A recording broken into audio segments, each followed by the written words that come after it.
We are now live. We're live streaming to my YouTube and Token Guy's Twitter. Token Guy's going to teach us and show us how we're going to DLMM PENGU. Token Guy, how are you? What's up, mate? Good morning. Good Let's morning. get my screen going here. We can see that PENGU is already being traded.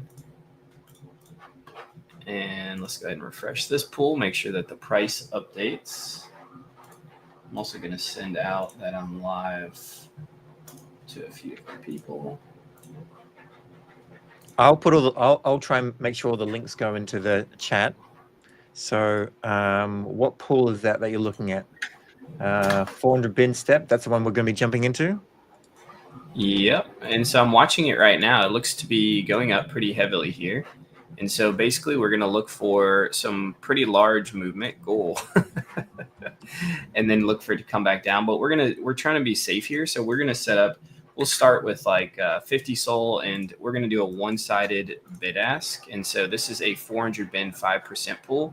And so that means that it's going to start earning less fees. And then as it moves down, it'll start to earn more over time. And so we'll have to get this transaction to go through here. So I'm going to refresh it. You can see the pool price is off right now, and I don't want to rush in and try to get into this when the pool price is off. And so we'll do this here. So we just want to refresh it. We want to wait for this pool price to be more accurate. We don't want to get in and get hit with arbitrage. You can see here the current pool price is showing this, and the actual price is different. And so this is normal, especially on high volatility coins like this. Yeah, PENGU is like, I guess it's at like $20, $30. It seems like it's absolutely launching right now. But I do believe that it's going to come back down. So we'll just wait for this to balance out here. If we need to wait, we will, and it should auto balance if we don't just refresh it and have it balance as well. PENGU. There will be a lot of fake PENGUs out there as well. So be very vigilant. And they'll look similar. Yeah. Yeah, so I pulled this from, I think it was Jupe is where actually they had posted the official CA. I got it there. Welcome in, everybody. Can you link the bin step pool, please? Yeah, did you link that already? Yeah, he did. It's linked there. Don't know if I can pin it, but it's linked.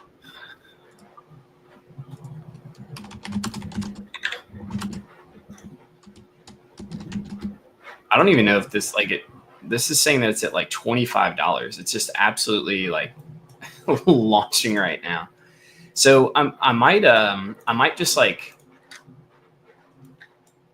buy a little bit like spot, like not a lot, because I don't want it to just dump on me, which it actually just dumped a huge chunk, but it's actually like moving way up really quickly, which I didn't expect. And so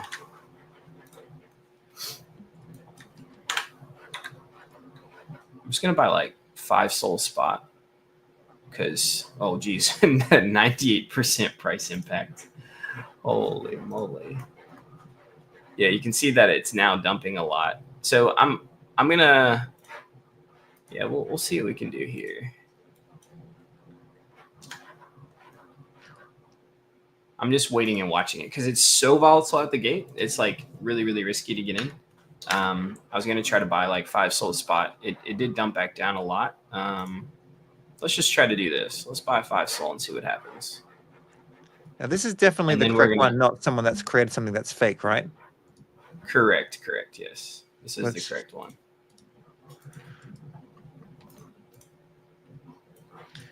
Yep. Using the CA that I pull from this right here, when I go to Jupiter and put it in right here, you can see that they have the check mark on Jupiter, which also confirms it.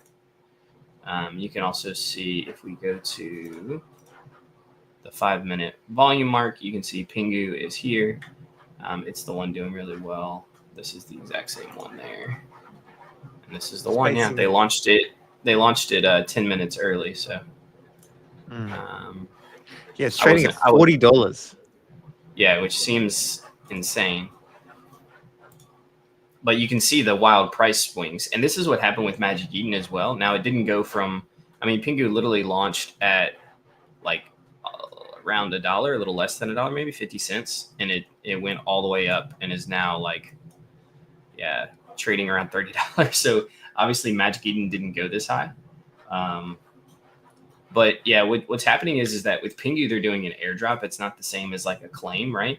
And so people are still trying to buy their tokens. So there's a ton of buy pressure. But No, unlike with Magic they are Eden, doing where a you claim. can, oh, they are doing it? I'm sorry. They have to claim. Yeah. Okay. I thought it was a traditional airdrop. Never mind. No. I didn't get any. I wasn't involved in anything to be able to get it, so I didn't know. But yeah. It's currently trading at a fully diluted valuation of $4.44 trillion. Yeah. So like obviously this is going to go down. My 5 soul buy didn't go through anyway. I was going to try to get it like while it was going up, but now where it's at, I'm just going to wait. Let me check out Stream. Stream is going to start trading in 2 minutes. And so we'll check that out shortly as soon as it goes live. And we're just going to keep watching. I'm pretty sure this will end up like skyrocketing all the way back down. I'm actually going to continue to wait just a little bit longer. Again, if you were to try to set your pull up and you set it up at like $40 and it's already at $20, right? Like you get absolutely wrecked. And so with PENGU, there's like 88 billion tokens, which is a huge amount. And like almost like 60 to 70% of them will be circulating through the supply, will be circulating through the market by like later today or tomorrow morning. It's because Binance put out an article that talked about how much it would be at. And so I can't imagine with the circulating supply being what it is, looking at the market cap is at 2 trillion right now. That's just way too high. This would literally be the most prolific launch in the history of coins ever if this thing stays above 2 trillion market cap. I mean, that would be, I mean, is there anything at 2 trillion market cap? Does anything like that exist? I can't imagine it does. Bitcoin is like near that maybe, but that's it. Yeah. Sorry. Yeah, of course. Yeah. No, like, but no, you're right. I mean, this is silly. Like this is completely silly. People kind of thinking maybe 3 to 4 billion FTV. I mean, yeah, but a lot higher than I can't imagine. So for that to happen, though, it would literally have to drop like 100x or not 100, 10x from here, right? Like it would have to go down like all the way back down to like $3, and it's trading at $32 right now. So I'm gonna try to get into this pool. I'm gonna refresh it one more time. I'm going to enter in with a small sizing just to test it and see, because I want to be earning fees right now, and it's pretty crazy what it's doing. But I'm also going to estimate that this is probably going to drop. This is still slightly it's not perfect, but it's not like terrible. So we're going to enter with 10 Sol on a bid ask. Oh, there it goes. That's the one we were looking for. It's now at 52 cents.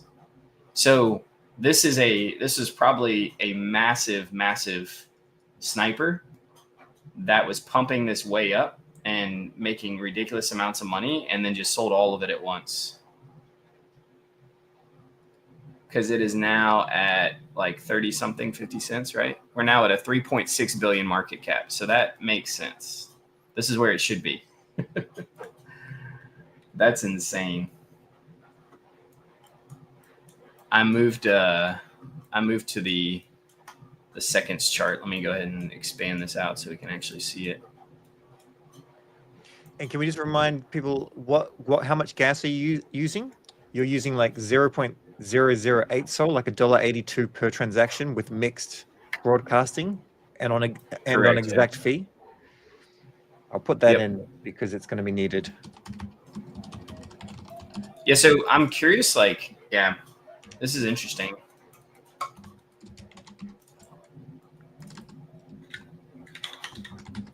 So let's go to their, I'm going to go to their page. This is why it's good to wait on stuff like this and not just like jump in.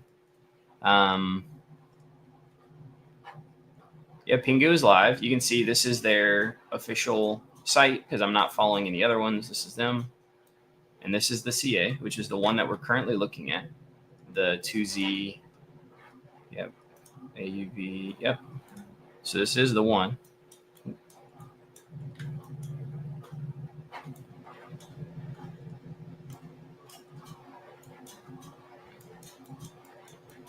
Let's zoom in here because all that action was pretty crazy. Okay, now that it's down here, you can see, is this all action that's happening right now? Yeah.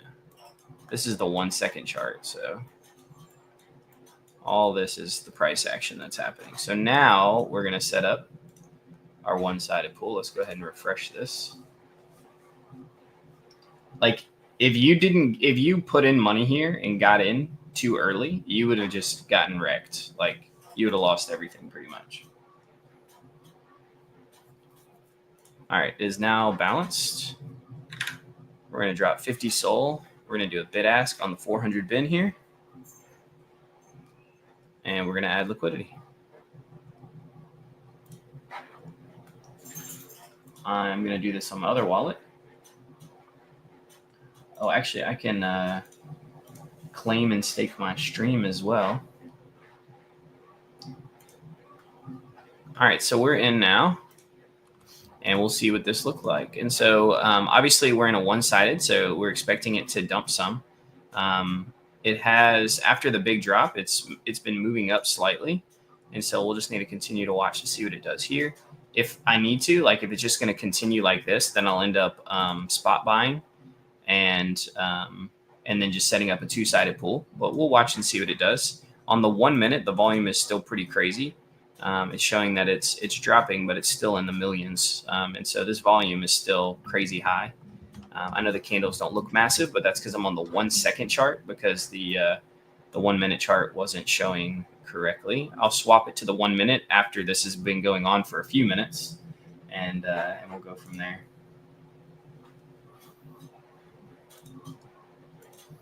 I'm going to set up on my other wallet as well.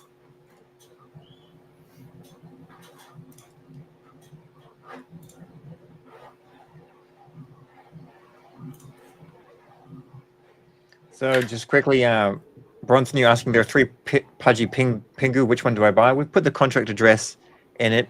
I will put it again. Yeah, so you can find the contract address. It's the 2ZMMH and then ends in AUV. You can find it on their official X account, and you can see it there. So that's definitely what I would check out. All right, we're already earning some fees. Now, obviously, we're at the very bottom of our range, and we expect it to dip from here. Again, if it doesn't look like it's going to dip, then we'll just buy some. But that's where we are right now, and we'll just watch it to see what it does. The reason we're doing a bid-ask strategy is for it to be safe, right? Because as quickly as this comes up, it can also go down just as quick. And so we don't, this is already like a super volatile launch. We've already seen just some insane stuff, right? Like literally watching this go up to like trading at $40 or $50 all the way down to now being at 60 something cents. And so, yeah, we want to be careful here. That's why we're doing the bid ask. There will be plenty of time. This thing will still have really good volume in the next 5 minutes. And so if it doesn't look like it's going to drop into our range, which it already looks like it may be, then we'll just go ahead and do it, set it up as a spot, meaning that we'll buy some straight up and then just do the two-sided. Market cap's currently at 5.83 billion. And now, which I think is still a little high, but yeah.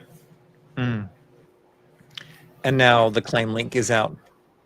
I've linked it below, but it's claim.pudgypenguins.com for those that actually have a Pudgy penguin.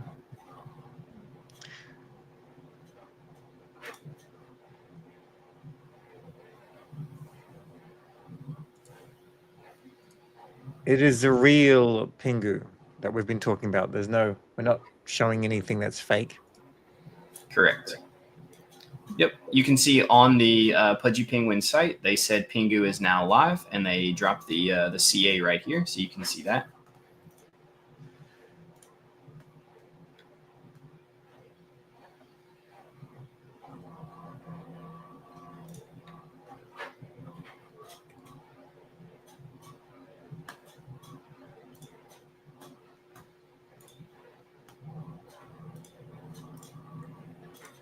I'm also going to pull up Stream.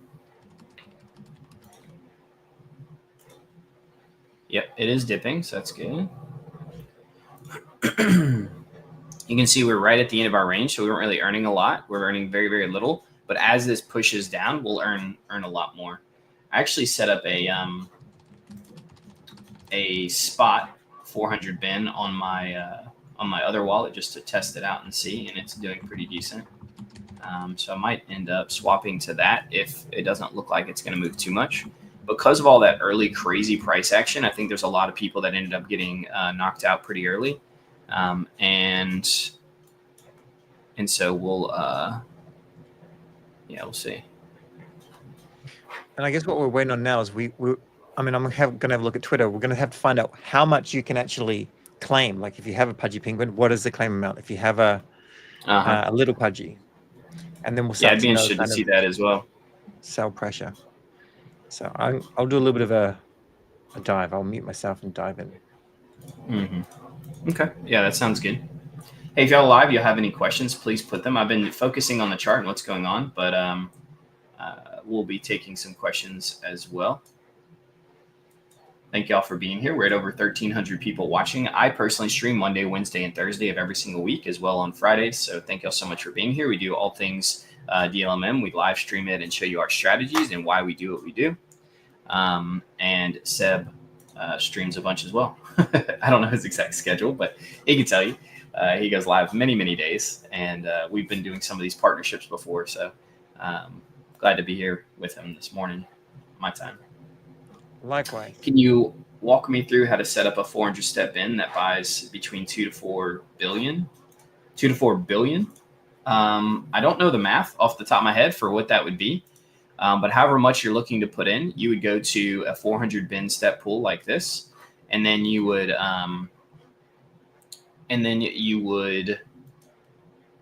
basically just come down here, set up a one-sided, like with however much sold that would be. You would need to do the conversion. You would just multiply the amount of SOL you have into dollar amount, and then divide that by whatever the price of Pengu is, and then you would just do it that way. So you can see like the percentage on the 24-hour was really low, but as Pengu is dipping, which it is dipping, kind of what we expected, we're seeing the percentage of it go up. And so again, this is called just being patient. It's called not wanting to rush into it. I do believe as people are claiming and selling, this is going to continue to drop.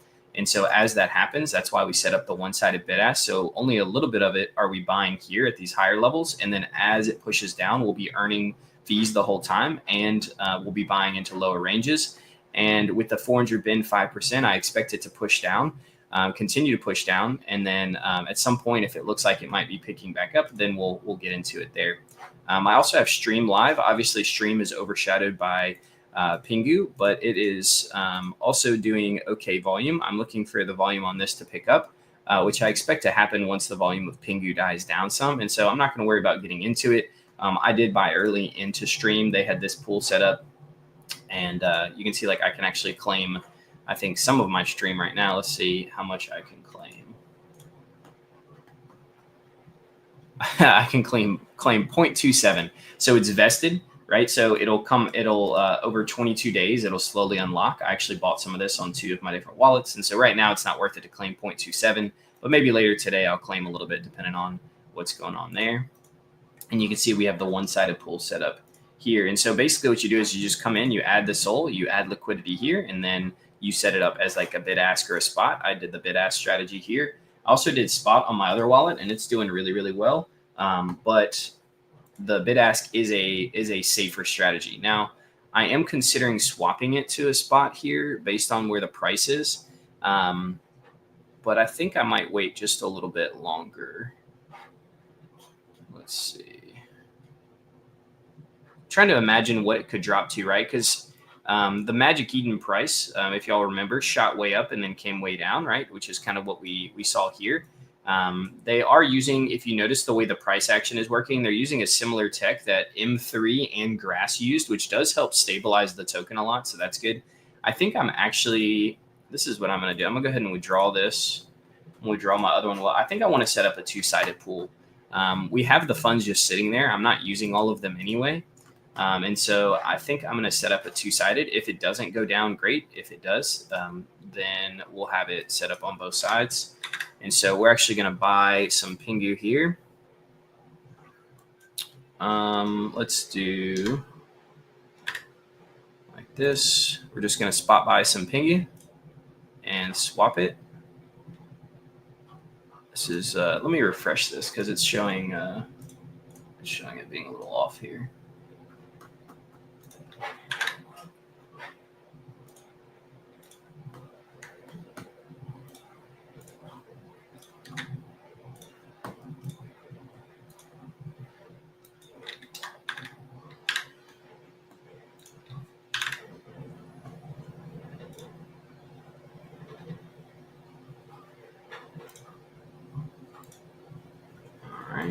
I'm doing this on 2 different wallets, so just bear with me just a moment. I'll be answering some more questions as well. It does look like PENGU's dipping a little more, which you can see here. All right, we were able to buy some PENGU. I think we're going to swap pools to a 250 bin. And we want to go down to a 2% pool. And so we want to capture more fees, right? And so what we're going to do is we're going to find a 250 bin 2% pool.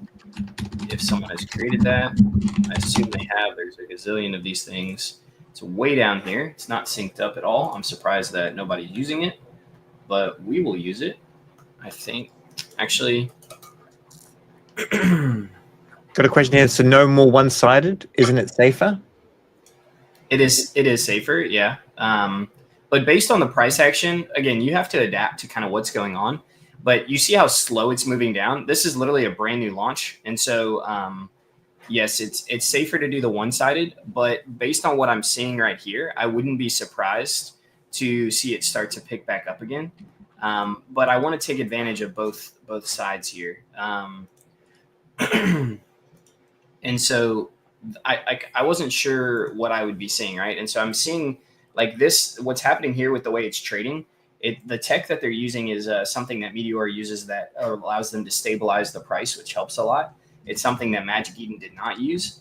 But if you watch M3 and the M3 and Grass both used, and it helps stabilize their launch a ton. And so that's what I'm doing here. Oops. This.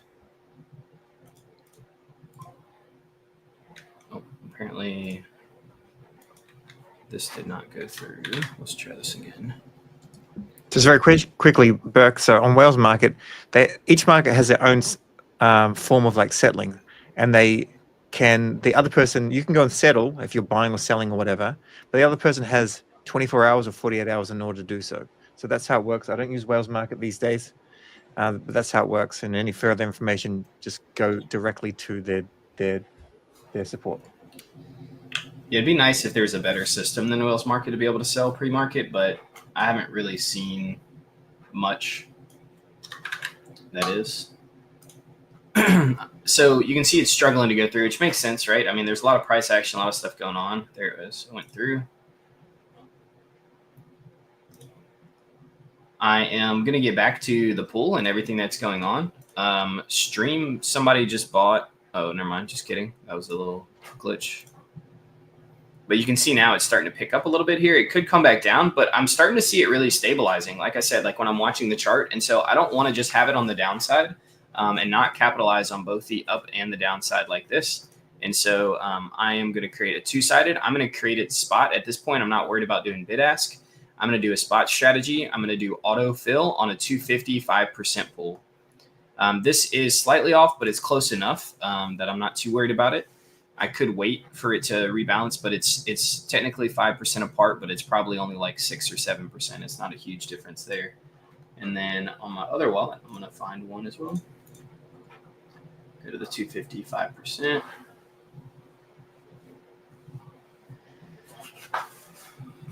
Do I think people keep on asking, do you think PENGU is a buy? I think with all the claim pressure, it's kind of risky. You want to try and just be focusing on fees right now. This is not a buy and hold moment, in my opinion. Yeah, it's not a buy and hold for sure, but you can see, like I said, it stabilized and came back up here. I expect it to kind of move up and down here at this point. I expect there to be a decent amount of buy and sell pressure. And like I said, with the tech they're using, it helps balance out the pool. So this, without this tech, it would look like this, right? But with it, it buys and sells in between when other people are, and it helps balance it out. It's a smart tech that they're using. I really like it. But let me get this added on my other pool. We're doing a spot 255%. And then in just a little bit, I'm going to, let's see here. I'm probably going to swap to a lower percentage as well. But we'll see.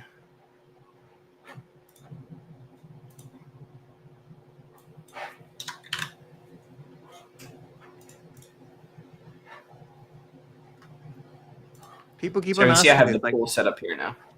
Sorry, people keep on asking, should I buy for the long term? We have no idea what the price is going to do. We're trying to get fees out of it. So, yeah. So let me just explain that a little bit. Buy for the long term, but right now we're focusing on fees. Yeah, so I can't tell you what the price is going to be long term. All I can do is look at the chart. I can read the chart, base it off that, and yeah, I'm trying to capitalize on the fees. So you can see here, I set up a two-sided 250 bin 5% pool. And I'll change this up a lot. So don't just be like, oh, he did this, I need to do this. Like, I'm testing it as well.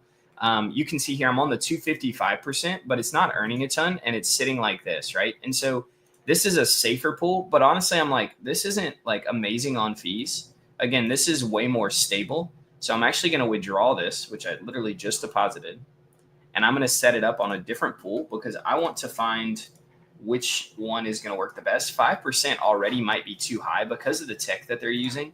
It might end up being too high to earn fees. And so I'm going to try to quickly move over here, and we're going to go and look at some of these other pools. And so obviously, like, some of these are doing really well. Honestly, might just get into 100 bin 2%, which is like a little more risky. But we're obviously sitting here watching the pool. And so if it looks like it ends up moving too far out of our range, we'll adjust it. But we want to earn a lot of fees. That's the goal, right? There's a lot of volume right now on PENGU, and so we want to capitalize on the fees. So we're going to set up 100 bin 2%. We're going to spot, and we're just doing spot 50-50 on the autofill here. It completed. And so now we'll see what kind of fees we're earning there. I'm going to copy this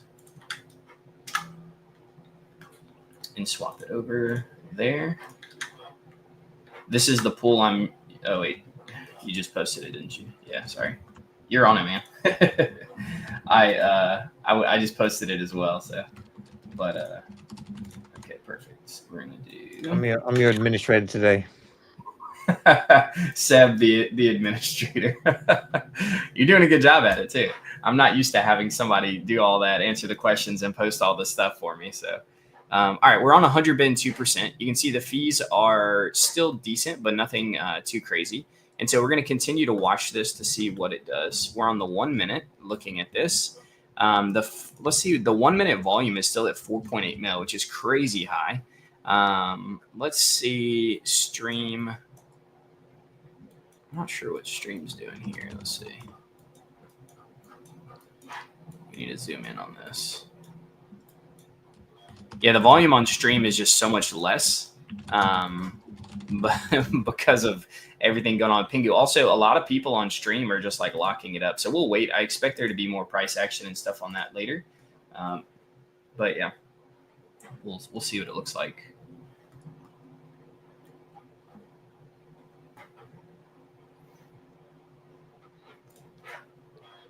Yeah, there's a lot of volume. But there's also a lot of liquidity, isn't there? Yeah. You'll see very quickly the amount of liquidity there is will really stabilize this, and so we need to get competitive with these pools. You can see we're earning around 120%, which is good, but it could be better. And so at this point, normally you have to wait longer than this, but at this point, I'm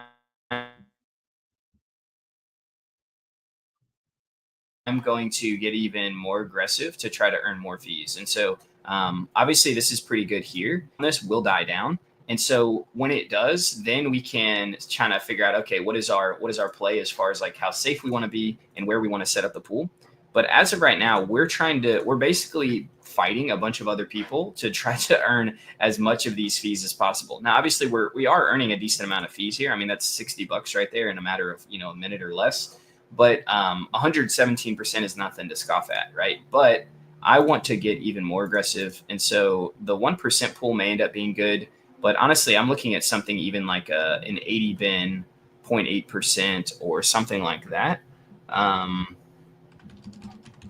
Let's see here. Yeah, let's check out this 80 bin.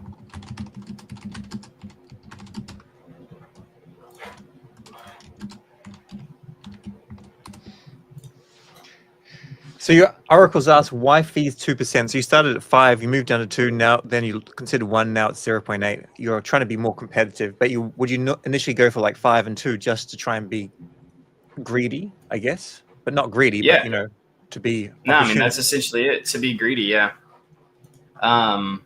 I don't know if it executed my other transaction. Yeah, so I mean, usually right out of the gate, it makes sense to have a high fee percentage because you can earn more. People are willing to pay more because there's so much volatility. But if you, if it looks like the fees start to drop, because what ends up happening is when people are buying into these pools, they're trying to decide, or they're not deciding, but they're buying in at the cheapest price possible. And so when most of the liquidity is on like a 5% pool or something like that, I guess the transaction did go through. When they're competing and there's a 5% pool or a 1% pool, it's going to go more through the 1%. Now, some of it will go through the 5%, and so that person will earn some. But if it gets too competitive, then the 5% pool is only earning getting some of the price action.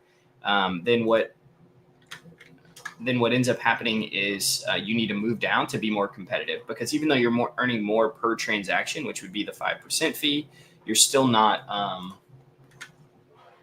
Sorry, I'm just checking a few things out here. You're still not earning enough transactions for it to be a lot of volume. All right, let's go back. We did not get into that 80.8. I've had to increase my gas fee a little bit because it just hasn't been hitting at 0.0008 or whatever it was. Yeah. I increased mine earlier by a decent amount. It's failing to simulate the request. I'm actually going to try a different pool on my other wallet so that we can try to expedite this process. But let's see. This is the 80 bin 0.8%. You can see here we're already earning over 100%. So it looks like it may be doing better there. But I want to look and see what other pools are doing.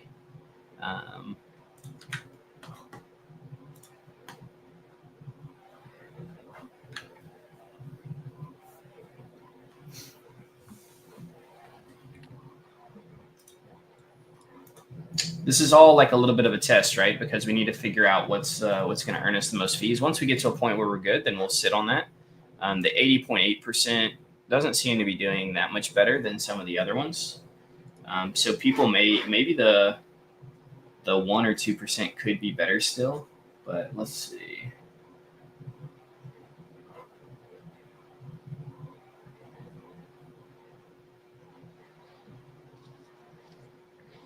We'll keep watching this one.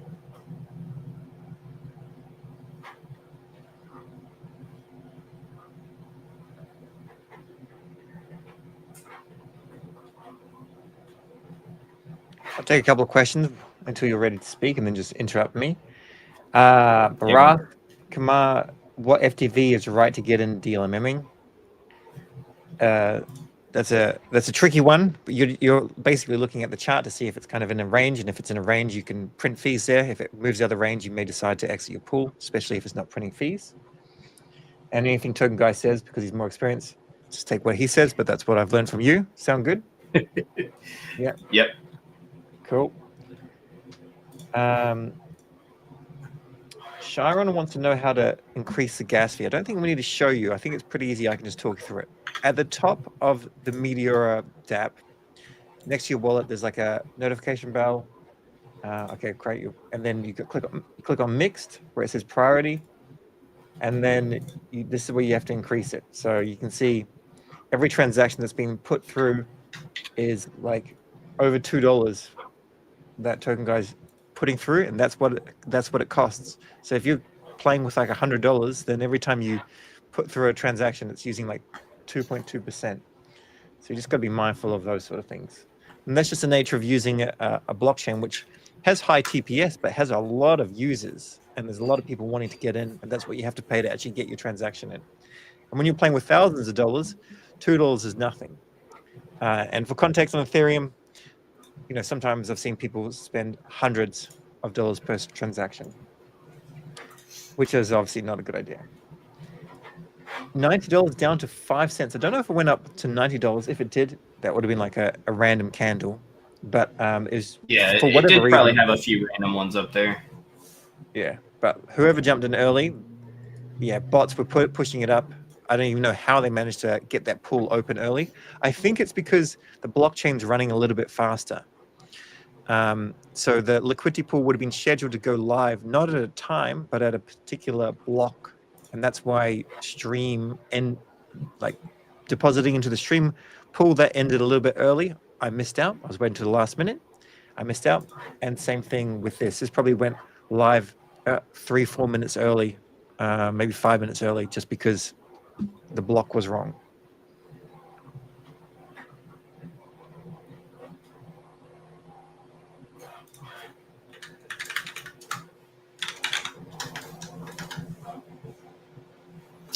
Yeah, so again, it's fairly stable. It's like dropping a little bit here, but still fairly stable. So I think we kind of found a sweet spot here. The fees overall, the volume is dipping, so it's going to be hard to do the comparison now with the way that the fees are, because they are dropping. This is natural over time. I mean, the volume is still crazy high compared to many different coins. And so we'll see what it ends up settling at. We're at the 100 bin 1% seems to be doing pretty good. I wouldn't expect it to be anything crazy. It's probably going to end up being anywhere between like 20 and 50%, which is still really, really good. With stuff like this, with a new drop like this, PENGU, whenever it has this tech, they've invested a ton into the liquidity. Before this went live, you can see the liquidity right now says 27.8 million, but it was already up to almost 10 million, which means that's how much all the early people, including PENGU, whoever else, had actually put in it before it even started trading. And so they have invested a ton into it. And so there's a ton of liquidity, which really makes the price much more stable, because for people to buy and sell through it, they have to go through all that liquidity. Think of it as like moving through water compared to like moving through mud, right? So like to get to one side to the other, when there's not a lot of liquidity, then or the water is really thin, right? Or the liquid is really thin, it's easy to move through. And so the price can be very volatile. Whereas the more you add to it, the thicker the liquid gets. And therefore it takes longer and it's slower and more consistent to move through. And so that's what we're seeing. There's so much liquidity that it moves slower, but that's actually a good thing, because it stabilizes the price and it gives us more time to make adjustments. Like if this starts to go down and we're like, okay, well, maybe we want to adjust the pool, we can do that without worrying about it just absolutely dumping really quick. And so this is a good thing for DLMMing. So I've settled on the 100 bin 1% pool, and I'll see if that changes. If it looks like it's going to end up being more volatile or something, then I'll move it to a 200 bin. But right now, I'm thinking that the 1% is going to be pretty good. It's earning over 60% right now, which I think is going to end up being a solid amount compared to the other pools. So I like the 100 bin 1%. Now, you can set it up on like a 200 bin 1%. I think 1% fee is probably the sweet spot right now as far as the most that you can charge, while still end up getting a lot of the transactions. And so that's where we've kind of settled at. Again, I just went through and tested out a bunch of different pools to kind of come to this opinion of mine.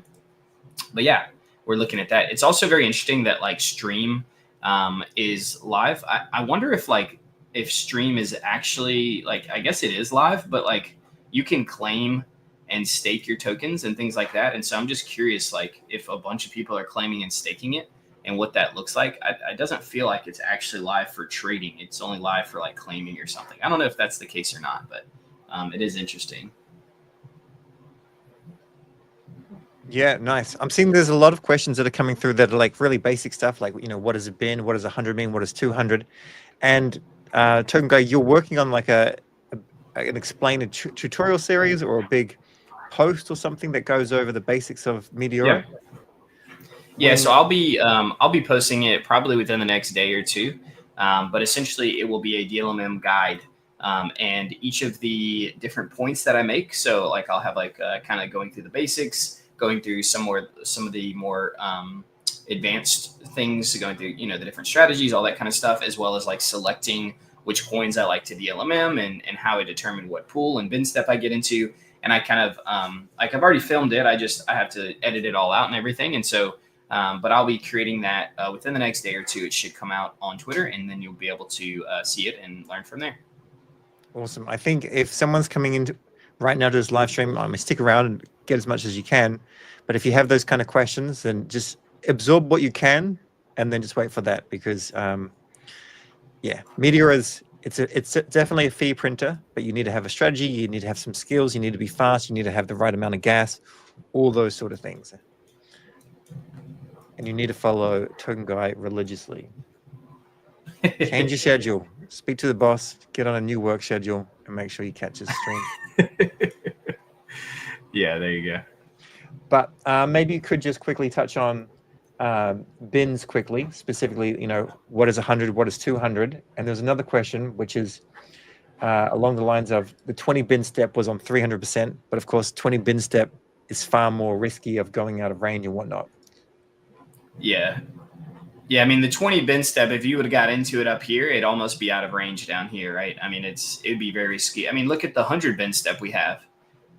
It's, we got in at the center, it's already moved down like 20%, and it's only gone. We got in up here right around the 50 cent range, and it's down to like 47, 46%. And that's where it's at, right? So like the 100 bin we have now would only bring us down to roughly where the coin started at, which is down here. To bring us down a little bit lower than that. Sorry. It would probably bring us down a little bit below, probably to like here, where I'd feel comfortable, which is why I set it up like this, because I don't imagine that it will drop below the starting price, which is around that like 40 something cents. I think, at least. I could be wrong that that's the case, but I'm pretty sure maybe it started a little lower. Maybe it was like 30 something cents down here. But yeah, the price is almost 5 cents. It's not 40 cents. Oh, sorry, 5 cents. Thank you. But yeah, sorry, it's at 5 cents, but it was it started at 3.5 cents or so, right? And so for me, like I'm looking like, okay, the 100 bin will probably get me down here to where it started, which I feel like is likely the lowest that it'll go, at least currently. Now I could be wrong on that, but that's kind of why I set up the 100 bin, watching how stable it was and trying to tighten the range. Using the smallest amount of bin steps and smallest fee possible, or smallest amount of bin step possible, while still being in a good range, and then trying to use the highest amount of fee possible, while still making sure that we're getting a lot of transactions through. And so I think this is the sweet spot. It's hard to fully know, but I think this is a good spot where we're at now. So we'll continue to watch it. The 24-hour fee TVL is gonna continue to move. It might move between 40 and like 80%. And bounce around depending on what the volume looks like. And we'll continue to watch the volume, which you can see over here. The 1 minute volume is around 3.7, 3.8 mil, moving up to 4.3 mil now, right? So like a lot of volatility. And so I would imagine that if this volume picks up, which it is currently right now, like it stays over 4 mil plus, you'll actually see the price start to stabilize and then maybe come back up. And if it dips down to like 3.5, 3 mil, I think we'll start to see the price drop. That's on the 1 minute volume. 5 minute volume, it's around 22 mil. So I'd expect a similar thing, right? If it stays above the 20 mil range on the 5 million, then we'll see it continue to stay sideways or go up. But if it drops too low below that, then we'll see it go down. And you can see the 1 minute volume's now at 4.6, and you can see the price it was dipping. It's kind of stabilizing now. Volume's now at 5 million, 4.9. And so we might see it start to pick back up here. If that's the case, yeah, 5.4 million. And so, yeah, I think we're at a good spot as far as the range. Obviously, we're a little bit on the lower side, which is fine, because if we would have set up a one-sided pool, we'd be on the lower side anyway, right? We created the two-sided pool because we wanted to be able to capture both ends of it. We wanted to be able to capture the lower side, but as it pushes up, we want to be able to capture the upper side as well. Now, it may not push up, but I wasn't using the full amount of my liquidity anyway, if that makes sense. I wasn't using all of my wallet all on the one-sided pool, so I had room to just be able to have some on the upper side also.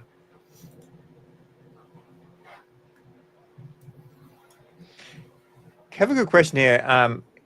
You can't really check if you're in profit or loss unless you close the pool and use Metlex, unless you can kind of eyeball it more or less. There's no UI in Meteor that shows you if you're in profit or loss, correct? Correct. Yeah, there's actually some people creating some different tools about that. But yeah, currently there's nothing like that. So you can see on the 1 minute volume how it was picking up, but then it died back down to like 3.9 here, and so you can see it's dipping down just a little bit. So hey Seb, I do need to hop off shortly. I'll be gone for just a little bit. I have to bring my kids to school, and then I'll be back. And so I'm not sure if you want to take over. Yeah, we'll go a little. We'll go, and I'll take just general questions, and then when you come back, just jump back on, and we'll continue. Sounds good. Also, just a quick question. Jen Rio said, "Yo, use the Radium pool. I'm getting 999% APY right now." So just to let you know, I'm getting 53% on the 24-hour.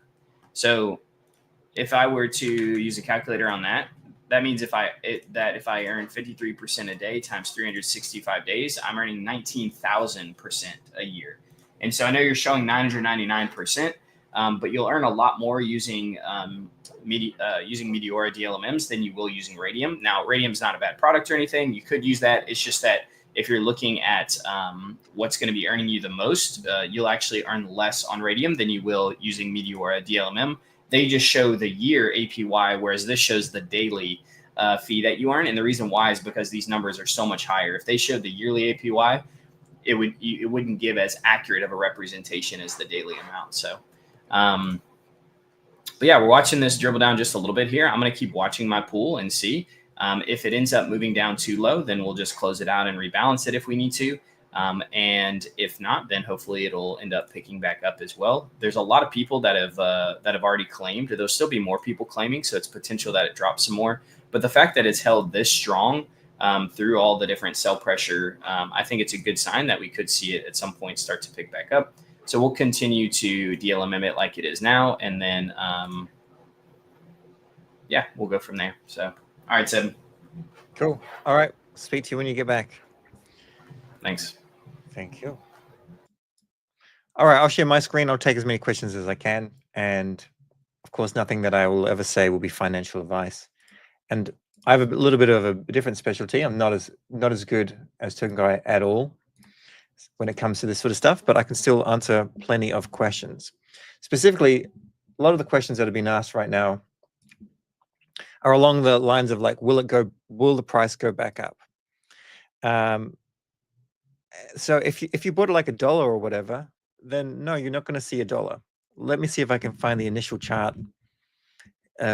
He was using GM Good Morning, Good Night, and I haven't started using that yet. And I don't think we're going to see the chart here. So let's just go and grab this PENGU, and we'll put it in, and we'll have a look from launch. So, I mean, it actually went even higher than this. This is the price here. It went, maybe it was on a different pool. I'm not sure exactly which pool it was, but it went like $40, $20. It went to something stupid. It went to a market cap of like $4.4 trillion, so double and plus of Bitcoin. And now it's kind of come right back down. And the reason for this was, for whatever reason, the liquidity pool went live before it should have, and then bots just pushed it up. They would have just bought the first amount and then just push, sold, and then all of a sudden more liquidity was released, and then it came back down to the price it is right now. So you can see over here it has a fully diluted valuation of like 3.8 billion, which is more than Bonk, although it's bigger in a sense compared to Bonk, it's on multiple networks. So if you bought, so right now we don't know what it's going to do. Of course, it's basically looking at, what's going to happen when Binance lists it as well. But specifically, we're wondering more so if can we generate fees here, and that's what we're talking about. We're talking about using Meteor as a DLMM system. So with my wallet here, this is a brand new seeded wallet. I seeded with 8.88 Sol for the vibes, and I'm in 2 different pools. I'm in this one here, 100 bin step and 1%, and it's not printing a crazy amount of money because there's so much in the way of liquidity already in this pool. So I've got like $1,000, but there's $2.2 million.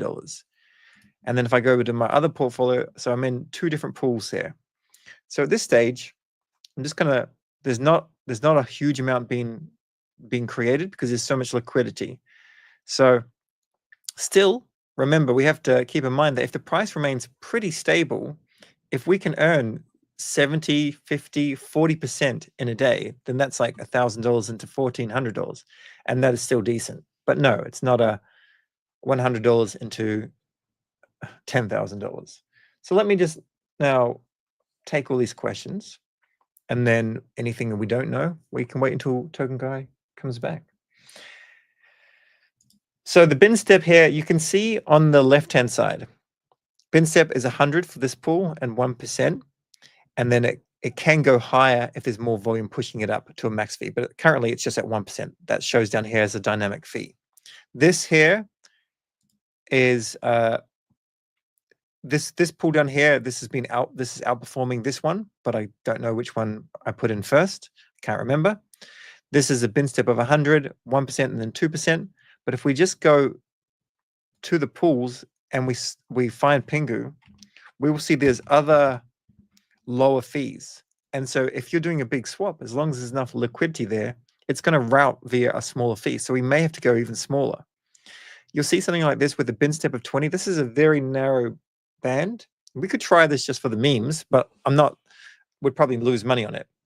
And that's why we kind of have to find the ideal thing. This is a very low fee, so it'd put a lot of money through it, but it may not rebalance fast enough. Then you've got other ones like this. You might see this and think, okay, this is a 400 bin step, which is far wider, very decent range, and it's got a massive 5% fee. And you might think, well, it's printing a lot, but this doesn't update every minute or whatever. So this is, this could be wrong. Now it could be probably earning a very, very small amount, and we can jump into it just to test it, to see how it goes. But yeah. So what is a bin step? So I've covered this actually in another tutorial, and you can go to YouTube and you can just type in my name and then Meteor, and there's like this one here. It's 9 months old. I will post a link below, but this goes over what is a bin step. It's there's a little bit of things that kind of go into it. But specifically, here we have 69 bins, and the amount of liquidity that we can put in at a particular price relates to the bin step. So a wider bin step means the price from like a low price to a high price, there's more liquidity in that range. And if it's like 20 bin step, then there's a very narrow amount. Like as an example, I don't know the exacts, but maybe the price is like 0.00174 to 0.000175 or something. So the more range you have, the more the price can go to different directions, and you'll be within range, but you have less liquidity in. So we'll do it as a bit of an example just to show you. What is DLMM? You really have to watch this video for that. But yeah, there's so many things happening right now on this live stream. So let's just see how we go, and then Tokenguy will come back and show us what he's doing. So what is happening with PENGU right now? So right now, this is a 1 minute chart. So people are going and claiming if they hold a Pudgy penguin or something, they're coming through this process. It's working for some. If it is working for you, I'm very keen to know. I don't have any Pudgy penguins. how much Pudgy you get for one penguin, how much you get for a little Pudgy, etc.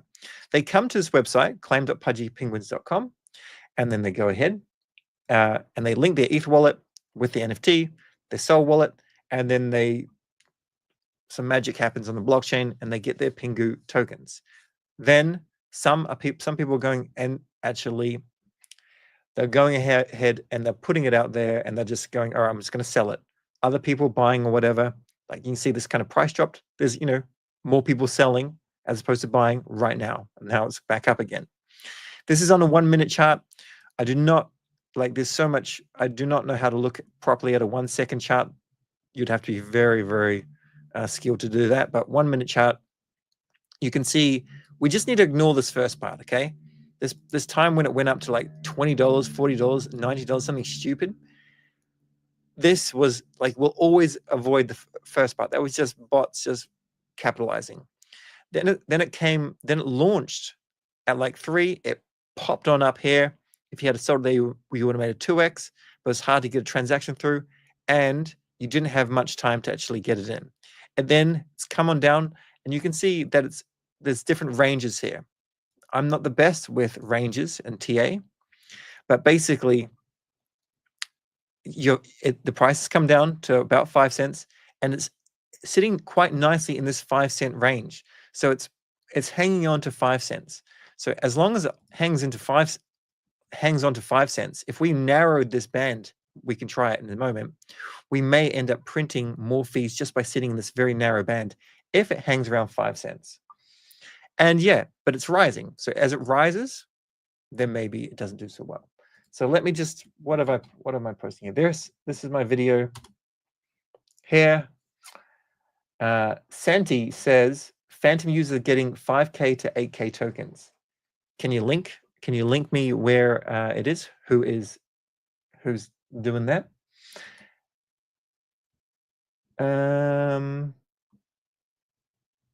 Stefan says, I thought I couldn't get rugged because it was like such a big official project, right? Like if you buy too early and you buy at the wrong price, I don't know what you paid, so please let me know what you paid. And yeah, there are a lot of people that are potentially going to get it, bonk stakers, dupe stakers, etc. But we don't know exactly what is happening. And right now, the amount of transactions going through, the amount of attention on this is insane. This is the most, I think this is the most successful kind of launch with the amount of liquidity. It's just absolutely nuts. And this is just one liquidity pool. There would be hundreds of millions of volume coming through right now, which is, a lot of attention because you're getting attention from the Ethereum people coming across and the Solana people and market makers and whatnot. So now we can see the prices rising. So if I go and change my bin step and make us a more narrow pool, I may be out of range pretty quickly. And we may try it, but this is really not my perfect skill set. Right now we're here. We're printing some fees. We're still earning more than 100% in 24 hours, right? And we only have a very small amount of this liquidity pool. You got to go with the 0.1 second chart. Well, I would just be destroyed. How would you even read that? The 1 second chart, it's basically the same. I don't think anyone really can read it. But here we're starting to see it kind of move up. So this could potentially be, if we had an idea of the range, if it was a clearer range, it's come on down a bit, it'll probably come up again.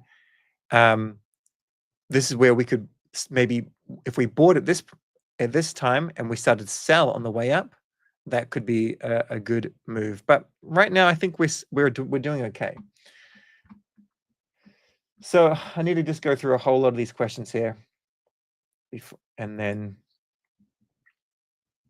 let's just go and work out what people are trying to ask. If I miss your question, I'm sorry. There's just a few coming through. Logan, you're doing a 20 bin 0.2% fee is doing well for you so far, which is perfect. This, of course, will go out of range pretty quickly. If the price moves, you're out of range. But if you're monitoring it and if it's printing, then perfect. So you've got, I got 2 free common Pudgies on Drip and got 1.6K. Fantastic. So drip.house, if you signed up to Drip, if you grab those Pudgies, you also apparently got some there. We might have a look and see what, there's so many things going on with this. It's hard to work out what is the most, the new information. Regarding claiming it, did you have to go and claim those, did you come and claim it here? I'm assuming you did, or there was no airdrop for those Drip tokens, I imagine. All right, I'm going to go through. These kind of questions, can it go back to $100? No, most definitely not. This is where you need to watch another video. You need to get into Gronk or whatever and need to work out what is a market cap. I don't want to take too much of a sideways look on this, but you know, $100, how about this? Can PENGU go to $100 a token? What would be the market cap? Let's see if Gronk can actually work this out.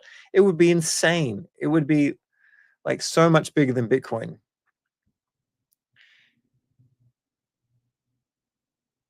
And yeah, 8.88 trillion. So that would be more than what the entire crypto market cap is.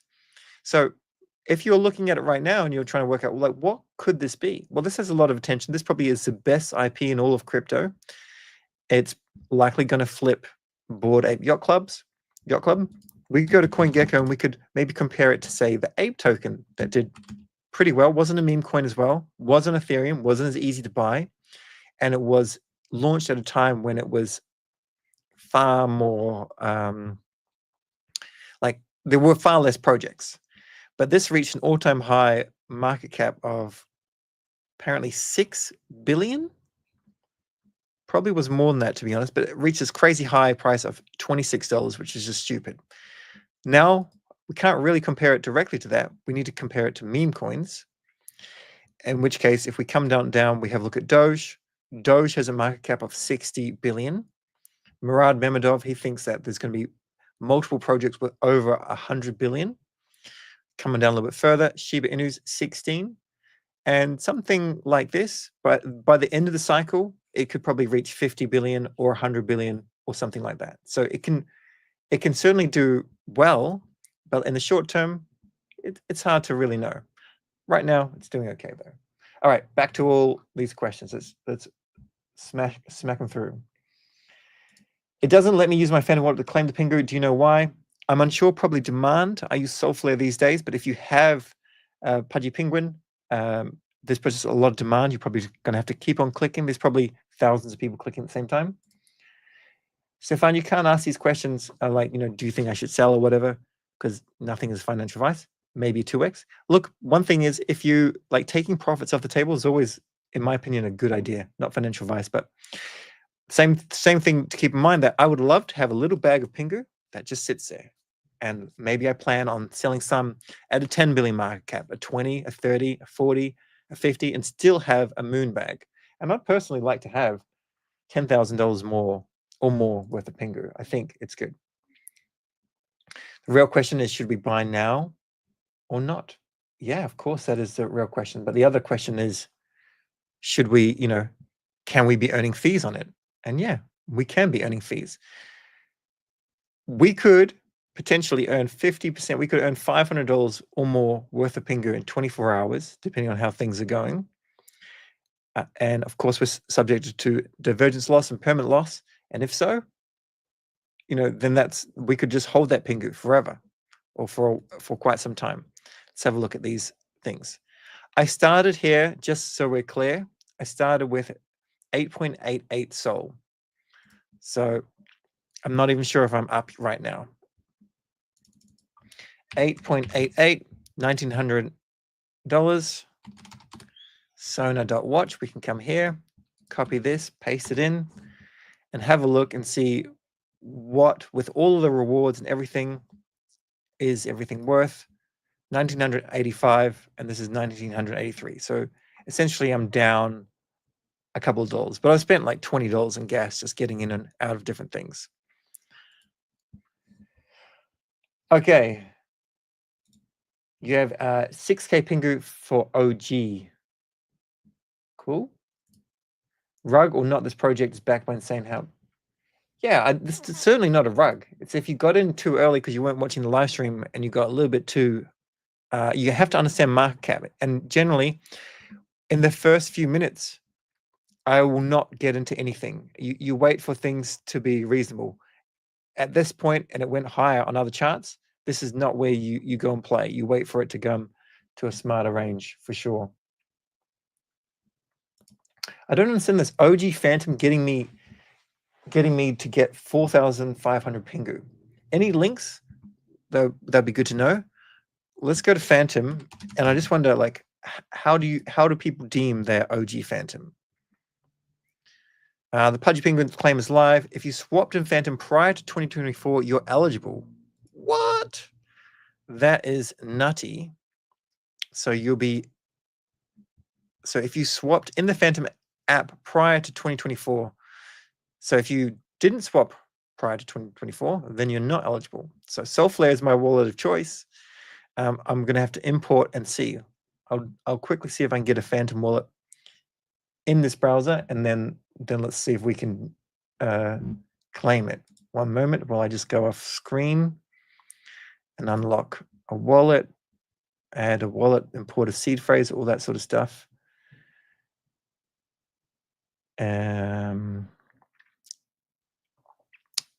Best way to do this quickly. All right, I'm pretty fast at this, so just bear with me, and we'll answer some more questions, and then we can see how it works. Okay, just going to get a password for this.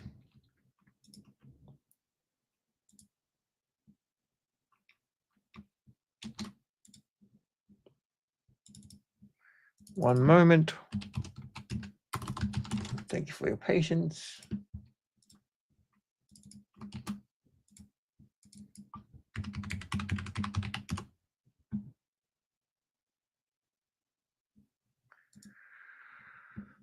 All right, so I've gone and got this here. Let's see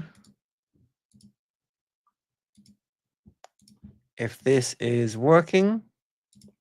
I definitely would have done a swap at one stage, maybe in previous year, or I'll have to go through different wallets to work it out. Not showing for me right here, but I think it's pretty easy to see. If you are using Phantom Wallet, just follow the links and you'll literally see there'll be banners. It says we'll be rolling out banners. You can access the official PENGU claim site in Phantom Explore. We can try that. Visit the site, come here. This is a bit unusual. Phantom, confirm. Let's see if it does its thing. So if you are noticing that nothing's doing as you're expecting, then it's just the natural part of the blockchain being absolutely pounded. And this is why Firedance on Solana is aiming to have 1 million transactions per second. And that would mean more infrastructure from RPCs and whatnot, and wallets would have to scale and whatnot. But thus far, I don't think we're going to be able to do this. But either way, you can give it a go when it's ready. Well done. All right, back to some questions. I've claimed, but have only gotten half yet. Hopefully, I'm not unsure what that is all about. I got in at 3.9 and just got out at 5. So, okay, 3.9 cents to 5 cents. Okay. And Stefania, I just bought now after the big dip, I was lucky it didn't let me buy when it was high. Yeah. Quite often your transactions will fail when there's a crazy amount of hype. And that's why you have to make sure that your fees are high, but you also need to know what you're actually paying. And early on, Tokenguy showed on the stream where there was 98% slippage. So like if he did $100, okay, this isn't working, but if he did $100, he would have got $2 worth of tokens. So you do have to pay attention to all those sort of things. So let's just see if we can connect our Solflare. And I mean, right now, there's so much bandwidth going through everything that nothing's working perfectly. Turn on auto connect. I don't have anything in this. You can just see like they can't even get the price for it, just it's been pounded. But we're still printing fees here. Nothing insane, but still like pretty damn decent. We're within our range here, but we don't have a whole lot. So what I might do is I might exit and move into a very narrow band just to show you how that works. And I know there's a whole lot of questions here and I want to get through them, but let me just first remove this and go into it. So this is 100 and whatever way I'm doing it is the way that I know. And if Tokenguy has a better way, and I'm sure he does, you would follow his way. So I'm executing the transaction. I've got decent fees here, 0.01, exact fee, mixed, whatever. Just it gets a transaction through. The UI is going to take a little bit to actually refresh. PENGU's still in this nice, beautiful range. It's just up and down, up and down, up and down. So we can go back to our pools, and PENGU and Sol, and now we could go into something far lower. I don't think we need to go this low. I think something like this would probably be decent. Add it. And I'm going to add all of this here. And I'm going to add like 4 Sol.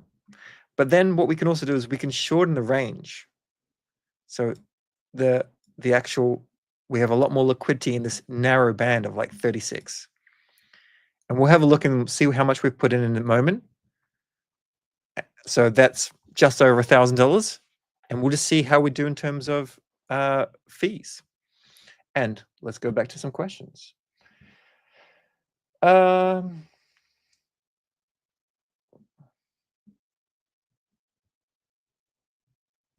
You bought 3 PENGU for $100. That's upsetting for sure. I'm sorry that happened. Common, obviously it's a big rug pull. There's no rug pull here. You have to make sure you understand what that word means. There is a launch, and you always have to be very, very vigilant that you're not overpaying. You have to understand market cap, pricing, whatnot. Machine King got this amount of tokens. Cool. How do you equip the 1 minute chart? So there's bird eye and multiple things, but you can come up here and just 5 minute, 1 minute, and then you can see what the price action is. And this is just with one liquidity pool. So the amount of volume going through here in 5 minutes is 191,000, but across all the different liquidity pools, there is hundreds of millions. A question, did PENGU drop from 100 to 5 cents? Because for me, it doesn't make sense, but I'm not sure. It did. It somehow reached $90 or $100 because it went out early in an unknown way with not as much liquidity, and bots pushed it up. And that's why we didn't enter initially. You can watch the beginning of the stream and you can see that. With it going up, do we need to change to 100 bin? Well, this question was asked, I don't even know what time it is. 15 minutes ago, I'm a little bit late, but I think you can understand now. I bought it launch from BonkBot and filled at 73 per coin. I got 16 coins for 800. That is terrible. And it's a good lesson learned. I generally don't go into anything in the first few candles, and I definitely want to make sure that I'm going at an appropriate price. And I've made your mistake before. So it's a costly mistake, but we reset, we can make it all back. And it dropped instantly. Don't worry about the top 10 holders holding 90% because this is not like, this is being distributed. And this will have probably one of the most broadest distributions of any token. It may become the biggest. 20 billion market cap soon? It's certainly possible. Soon, this year? No. But next year? Yeah, I think so. Not financial advice. For some reason, it's showing me I got this amount of PENGU on MetaMask, but not Phantom Wallet. Unsure there. Just a lot of demand, my guess. Coin was launched at 5:45 Mountain Time, went over $20 and tanked. Yeah, we've covered that a few times. Phantom users can check allocation directly on the site. Perfect. What's the correct address? Mentioned this a few times. But if you go to Dupe itself, you can just type in Pengu, and it's this one here. It's got a little tick next to it. This is the correct one. And then from there, you can work it out. Or you can also go directly to like Pudgy Penguins. Go find Pudgy, and they'll have their contract address when they launched. Here it is here. I ideally think it should be a Venti URL like Pudgy, blah, blah, blah, or Penguin or Pengu, blah, blah, blah. But this is how they did it. Yeah, I need to try on GMGN. I'm not in Goose.DAO. No, I don't know what I need to do to get an invite, but I need to do more, I think. How much market cap can it go to theoretically? Like this will probably go to over 100 billion sometime within the year, because it has crazy IP and it's easily tradable on Solana, and then it will go into Ethereum, will go into Abstract, which is the like layer 2 EVM kind of network that they're building. When is the airdrop for non-Pudgy holders? So all the specifics on like different NFTs and whatnot, I think they're going to come through a little bit later, because you want to try and look after your core community first, of course. Hello. You're back. You ready to come on stream? I'm temporarily back. Yeah, I'm on stream already. Oh, perfect. This is my daughter. Hello. Cool. Will you take over some chats now? So normally I take my kids to school. The problem is that my wife left the car seat in her car and not in mine. And so I cannot take this child to school. So she's coming back. And in the meantime, I figured I would come and say hey. And Abby can say hey. Say hey. But yeah. Hello, Token Toddler. Yeah, this is Token Toddler. Token Guy and Token Toddler. She's learning about Pengu and all the cute little Pudgy penguins. I'm gonna have to get her one. Hopefully the stuffed animal doesn't cost $5,000, but if not, then maybe we can get her one. Yeah, the stuffed animals, they cost like $30 from Walmart or something. Oh, cool. Okay, maybe we'll get one. Yeah. Well, apparently they're going to have an allocation of tokens that you're going to be able to claim on Abstract next year as well. Interesting. Okay. They're not available in Europe. DLMM master right here. I basically just ask her. I say, hey, point at which one you like, and then whichever one she points at, that's the one that I choose. So it does look like Pengu's doing well. I mean, it stayed like very stable and is like, she keeps spitting her past. Yeah, it stayed very stable and is like gone up, and then it's starting to dip down a little bit. But yeah, it looks like it continued to dip a little bit before coming back up. But overall, it looks like it's doing pretty good. Yeah, there's buy pressure for sure. I think also there is a lot of difficulty with people claiming. I would imagine just as so much activity on the website. Like you come here and you can't even like you try to do anything in Dupe and it's just been overloaded. Yeah. Hey, bud, you want to come get on stream too? Oh, my wife's calling. She's probably here. I'm just kidding. That's somebody else. Come see, bud. You want to get on the other? You want to say hi to him on the other lap? Oh. Well, let me turn the camera down here. I got both kids.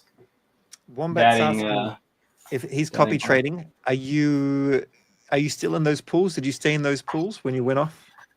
Yeah, so I did, but I reduced how much I had in there by half just because I was going away and I was like, just in case something crazy happens. But I am still in the exact same pool.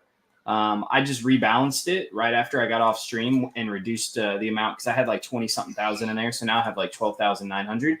But I am still in it, and it's still doing good. So we're rocking and rolling. Yeah.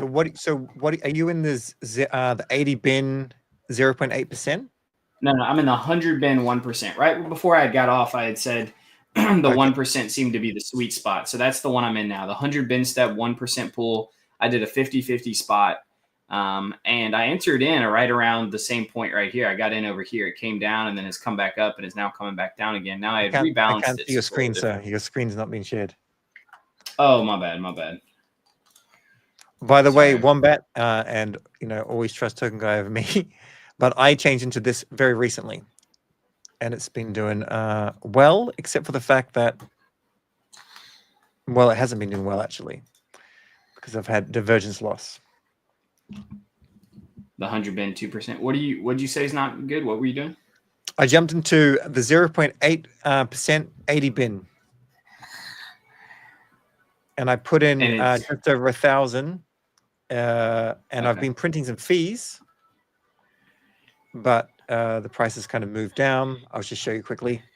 The price has moved down, and I've had some significant divergence loss. This was just over 1,000, and now you can see, well, not significant. Maybe I've lost like $50, but I did manage to print more fees in this time. Say hey. Yeah, I see that. Yeah, you want it to come back up for sure. Yeah, I went ahead and just rebalanced mine at whenever I had gotten off, and I think that helped a little bit.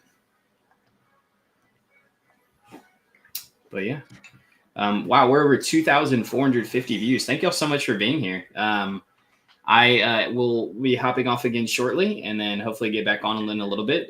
Seb and I are sharing the stream today, and so thank y'all for being here. Hopefully y'all have learned something when I was on, and then obviously when Seb was here, he's awesome. And I stream every Monday, Wednesday, Thursday of every week. Seb, when do you stream? Do you have like a set schedule, or is it just kind of every day you put out videos, right? I mean, I'm not really streaming these days. I'm just kind of doing some research, or the team is doing some research and putting out some videos, and then I'm putting out like tutorial videos on different things. Right now it's like Sui Network, and then I'm happy just to join your streams when it suits. Administrate them, answer the questions. Cool. Yeah, I appreciate that. Well, cool. Yeah, so glad we have so many people here. Thank y'all so much for joining. Seb puts out a ton of great content, news content, just different stuff like that. He does a lot of research. So the daily updates that Seb does are really, really great.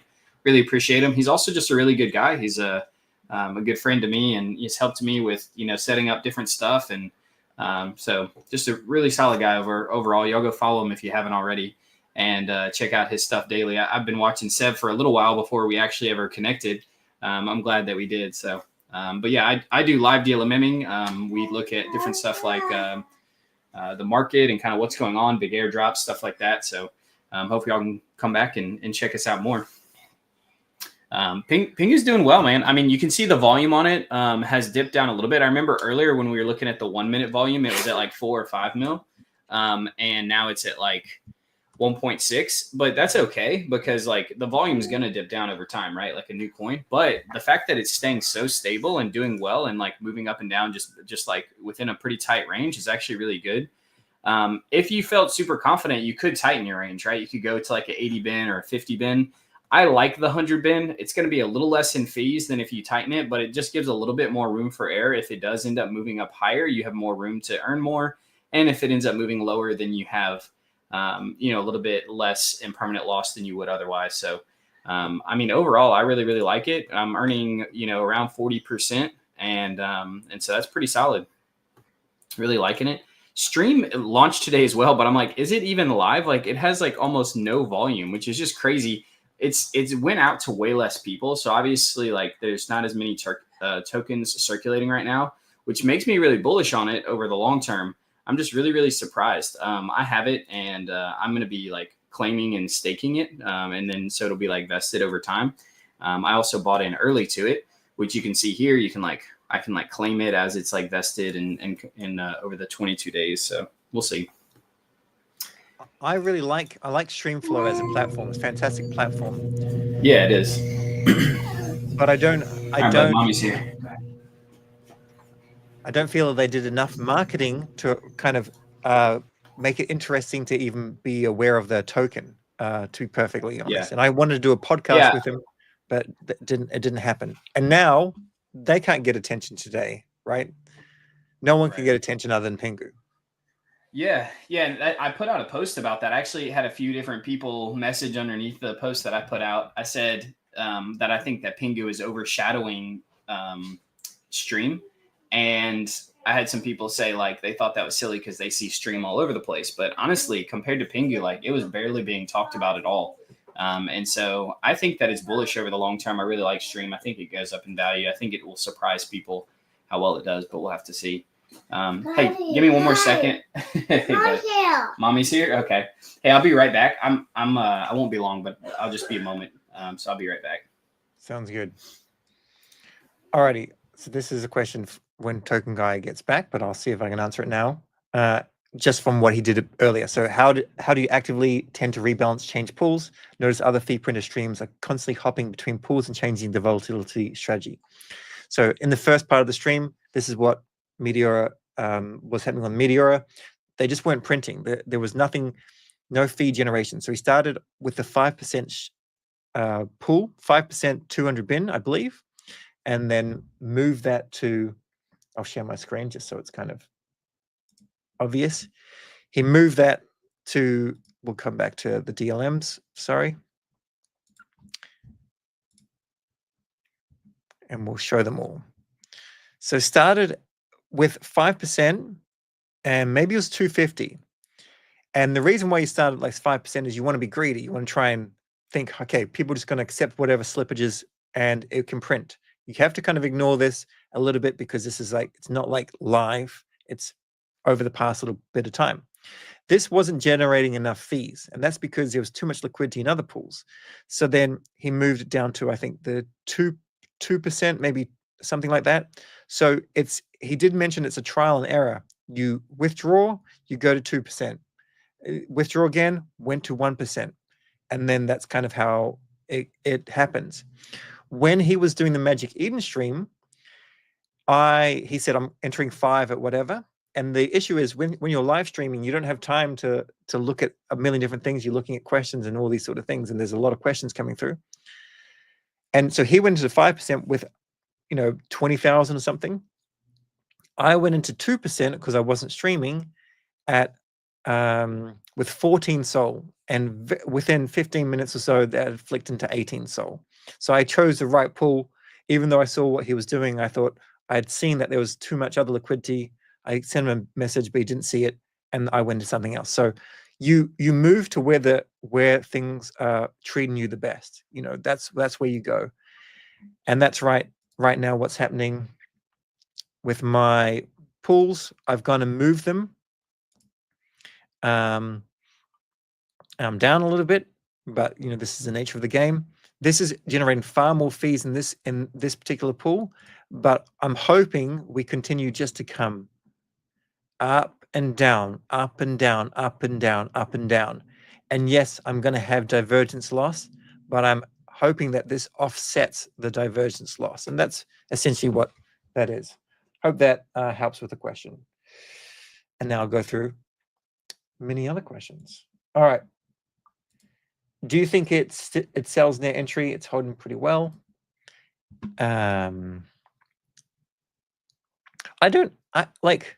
This says, yes, someone asked before, IP is intellectual property, like, the brand, basically. The brand is massive. And once those little Pudgy penguins are sold in Europe and other parts of the world, that would be fantastic. And I think this goes far higher. This is not your average token. This is the biggest token. This is going to be one of the biggest meme coins ever. They've done it so well.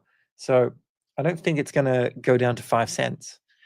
I would happily, like I said, have $10,000 worth of token, thinking that this market cap's going to go 20, 30, 40, 50 billion. Unless the team does something really bad, but they've done so many things right, it's hard to think that anything will go wrong. A 3x in 24 hours, I think that would be like dreaming, but not impossible to go from like 12 billion. But the thing is, there's a lot of sell pressure, claim pressure that can come. Should we wait to buy a few and just wait till it goes up, or wouldn't it go up? I kind of answered that question. For claiming, click on the ledger so you can claim it. Link your wallet there. Right. So if you come here, if you're using a ledger, it's done a different system. You don't sign a transaction. It has to be done differently. We tried to do this earlier where I believe, let's just see if I have to update this for whatever reason. I try to see if I can claim some PENGU. I use Solflare personally, and now I have to unlock it. Sorry. I use Solflare these days. Let's see if it's this password. But I've used Phantom in the past. I won't put in my password. I'll work it out later. But if you're having issues with the claim, it's only if prior to 2024, if you manage to actually do it. If you did an in-app swap in Phantom, then you were eligible. This is what it is here. If you swapped in Phantom prior to 2024. So I'm guessing, 2021, 22, 24. You're back. I'm putting your screen up. I'm going to start answering some questions in chat. Sweet. Yeah, I decided to put my Santa hat on because we're doing the 10 days of Christmas on my account. It does have a little bell, so if it's like, hopefully it won't be too loud, but y'all can hear it probably if I like shake my head. So, so wait, I missed it. Where do we go to get our PENGU airdrop? I just open up Phantom here, right? I mean, I open up Twitter and look at Phantom.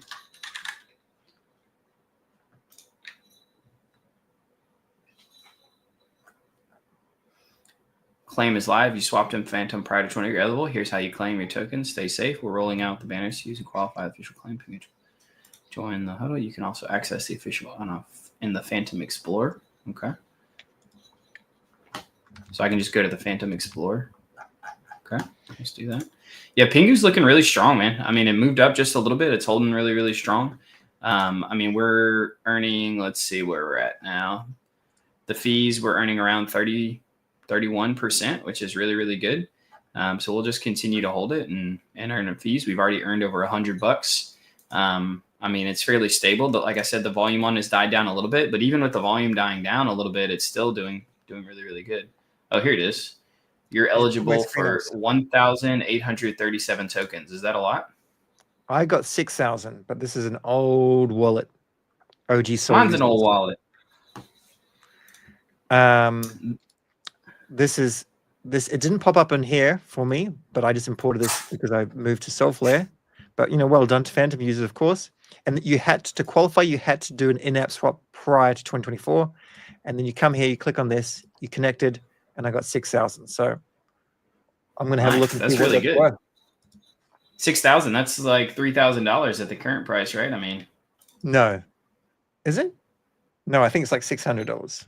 Oh, sorry, $600. I keep thinking it's 315. 50 cents. It's 5 cents. 315 still. So it's claim.pudgypenguins.com. Is that right? Yes, it is. I'll put it in chat. I've put it in the private chat for you, but it's also put into the comments. I probably should have gone through. I feel like I went through and did like a few swaps here and there with Pudgies, but I haven't done like a ton of them. What you mean with Phantom? It's literally giving me the same amount on both of my wallets. Maybe this is like the minimum if you just did like one swap or something. It's 1,837. Huh.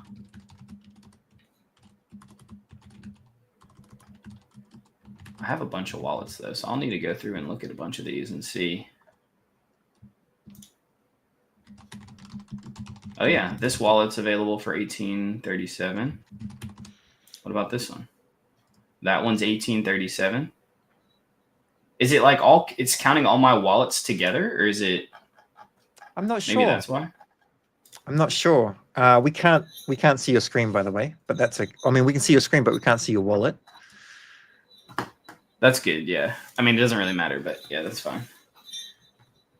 But I don't think it is. I don't think it's claim. I think it'd be each individual wallet.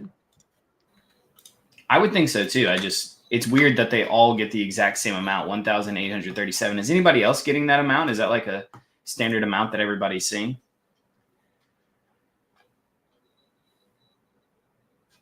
Minnie Mouse asked, how did you make $100 in fees? How much do you have to add in liquidity? So you can see here. You can see my screen now, right? Yeah, you can see my screen. Okay. Yeah, so you can see I've made $113 in fees over here, and I have $12,800 in total liquidity. and we're earning about 30%. Now, I've actually made more than this off the fees because I had pools opened earlier and closed them out. But I've probably made like maybe $250 maybe in fees since it launched. And honestly, when I bought the Pudgy token to do the two-sided spot, I bought it around the 50-cent range or around the 5-cent range or just above that. And so I think I'm pretty like even though my pool shows it as being on the higher side, I rebalanced it before I had gotten off earlier for a little bit. And so it's actually about even of where I got in at. And so, yeah, we're in the 100 bin 1%. Now, obviously, you can see we're at the top end of our range here. If Pengu, if the token ends up just doing really well and pushing up quickly, then we'll go out of range quickly. And so we are watching to see if we think it's going to do that. Right now, it's just ranging, really, really well where it's at. And so we'll just keep holding for now. So let me check out this Pudgy link and see link Sol wallet. Geosif's MetaMask giving you a warning. Can't comment on that really, but I can, if you go. Yeah, I got a warning as well. Okay. If you go to the official link, claim.pudgypenguins.com, which you can find from the official Twitter, which has not been hacked, then for whatever reason, they just haven't told MetaMask, and MetaMask hasn't included into like an allow list.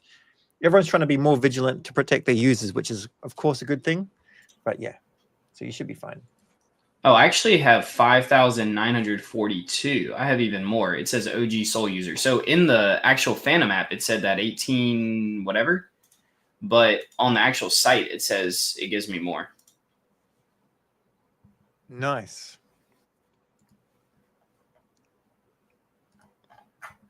So I don't know why, but it says OG Sol user. So maybe it gave me some sort of multiplier.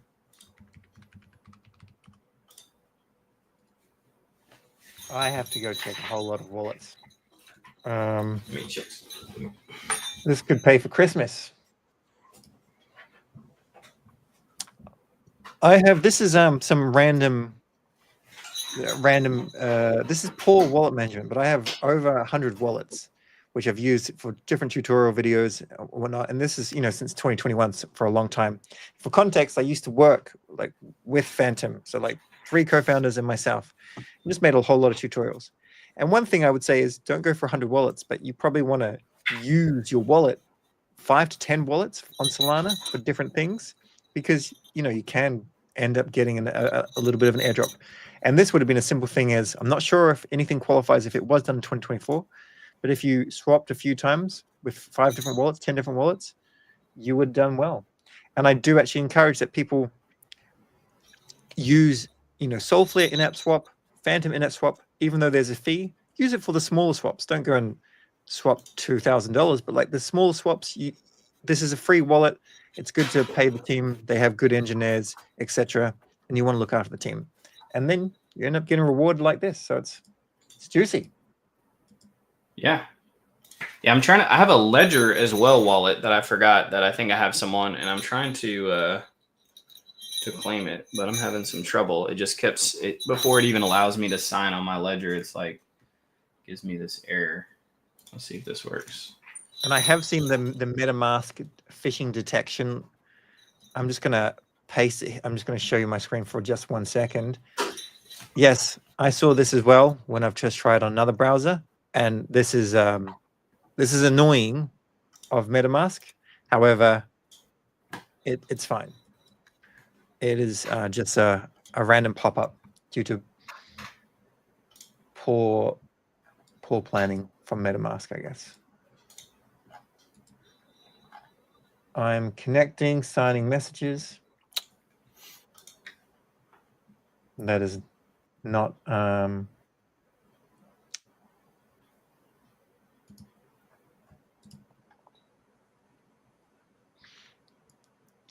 yeah.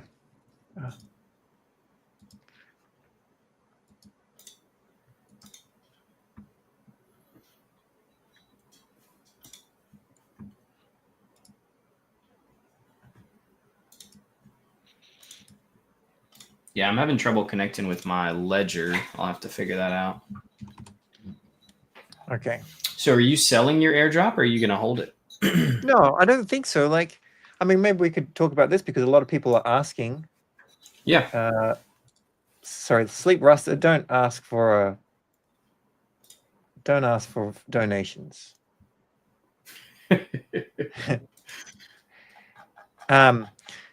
Okay, so I do believe in Murad Memedov's kind of thesis that there will be meme coins that will go over $100 billion market cap. I think Pengu does have the most dominant IP intellectual property in the space, even though I own none. They're like the plushies, the fact they're in Walmart, they've had over 1 million sold. As soon as they go everywhere, they're cute. Like, I'd like to get some for my kid. Your kids would probably love to have the whole set. I'm even tempted to fly from Portugal to the US to go and buy a suitcase of them. Seems like a bit of a bad idea just because, but whatever. Like, the fact that there's tokens attached to it, the virality, all this means that, yeah, I'm holding my airdrop. I think it will do well. I really do think it will go well. I'll take some profits at different levels, but and I love Bonk so much, but Pengu's highly likely going to outperform Bonk given its network effects and the fact that it's bringing all these Ethereum people over to Solana, whether they want to be here or not. It's bringing them over. Do you see this this thing when you go to claim where it's like you can add a name?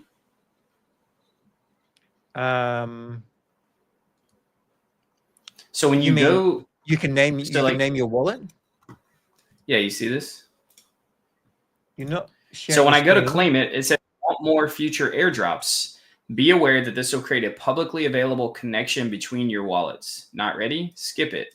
And you can add like it's Pengu / and then like if I type in Tokenguy, it does it here, and then you can create name and claim it. Or you can just skip it. You want to share your screen because I can't see what you're showing. I thought it was, my bad.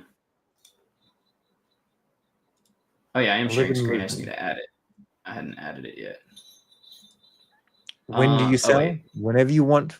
Me, maybe some at 10 billion market cap, 20, 30, 40, and then hold the rest. But that's not financial advice. This one. Okay, there we go. If you drop out of your DLMM zone, then you need to rebalance, and yes, you can lose money. You can.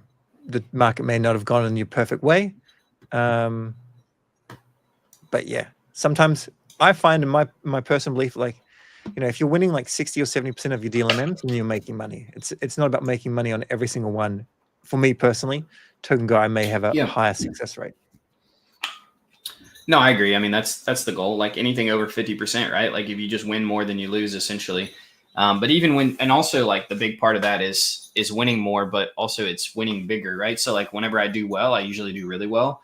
And whenever I lose, I try to minimize that to where I only lose like a little bit. So like that's a big part. But yeah, y'all can see here, like it says no more copy paste, replacing hard to read addresses with a social name, right? Tag community wallets for easier airdrops and leaderboards, a name that goes wherever you do. Want more future airdrops? So it's basically saying like if you do this, that you'll get airdrops for doing this, right? I mean, that's what it seems to be saying. Be aware that this will create a publicly available connection between your wallets. I'm like, why is it saying wallets? I'm only claiming on one wallet. So that's weird. Not ready. Skip it. Well, I imagine there are. So there was on. I'll show you quickly on my screen here. It does say connect multiple wallets. So if you connect them all, then maybe that's what it is. Gotcha. But I just added one wallet and didn't have anything in this wallet, and that's fine. I'll have to go through and check about 100 or so. So you didn't whatchamacallit? You didn't create a name? I didn't see the pop-up, or maybe I skipped the pop-up. I'm not entirely sure. You might have just skipped and claimed really quickly or something. Yeah. Create name, claim ping. I think I'm gonna create the name. I'm not really worried about it. If I can get some future stuff, I think it's cool. Yeah, I mean, you don't have to name it Tokenguy, right? But well, that's what Banana I named it, Farmer. So. I named it Tokenguy. Okay, fine. You're right. I didn't have to, but I did. So just some cool. advice. So yeah, we're looking at pink. Sorry, go ahead. Sorry, just some advice. If you're using Phantom, they have a Pudgy airdrop, but make sure you're using your first wallet, like the first account on your wallet. I don't think that's valid advice, John, just because I did it with a random private key that I imported. Anyway, to DLMMs. Oh, the claim didn't go through. I don't know if other people had.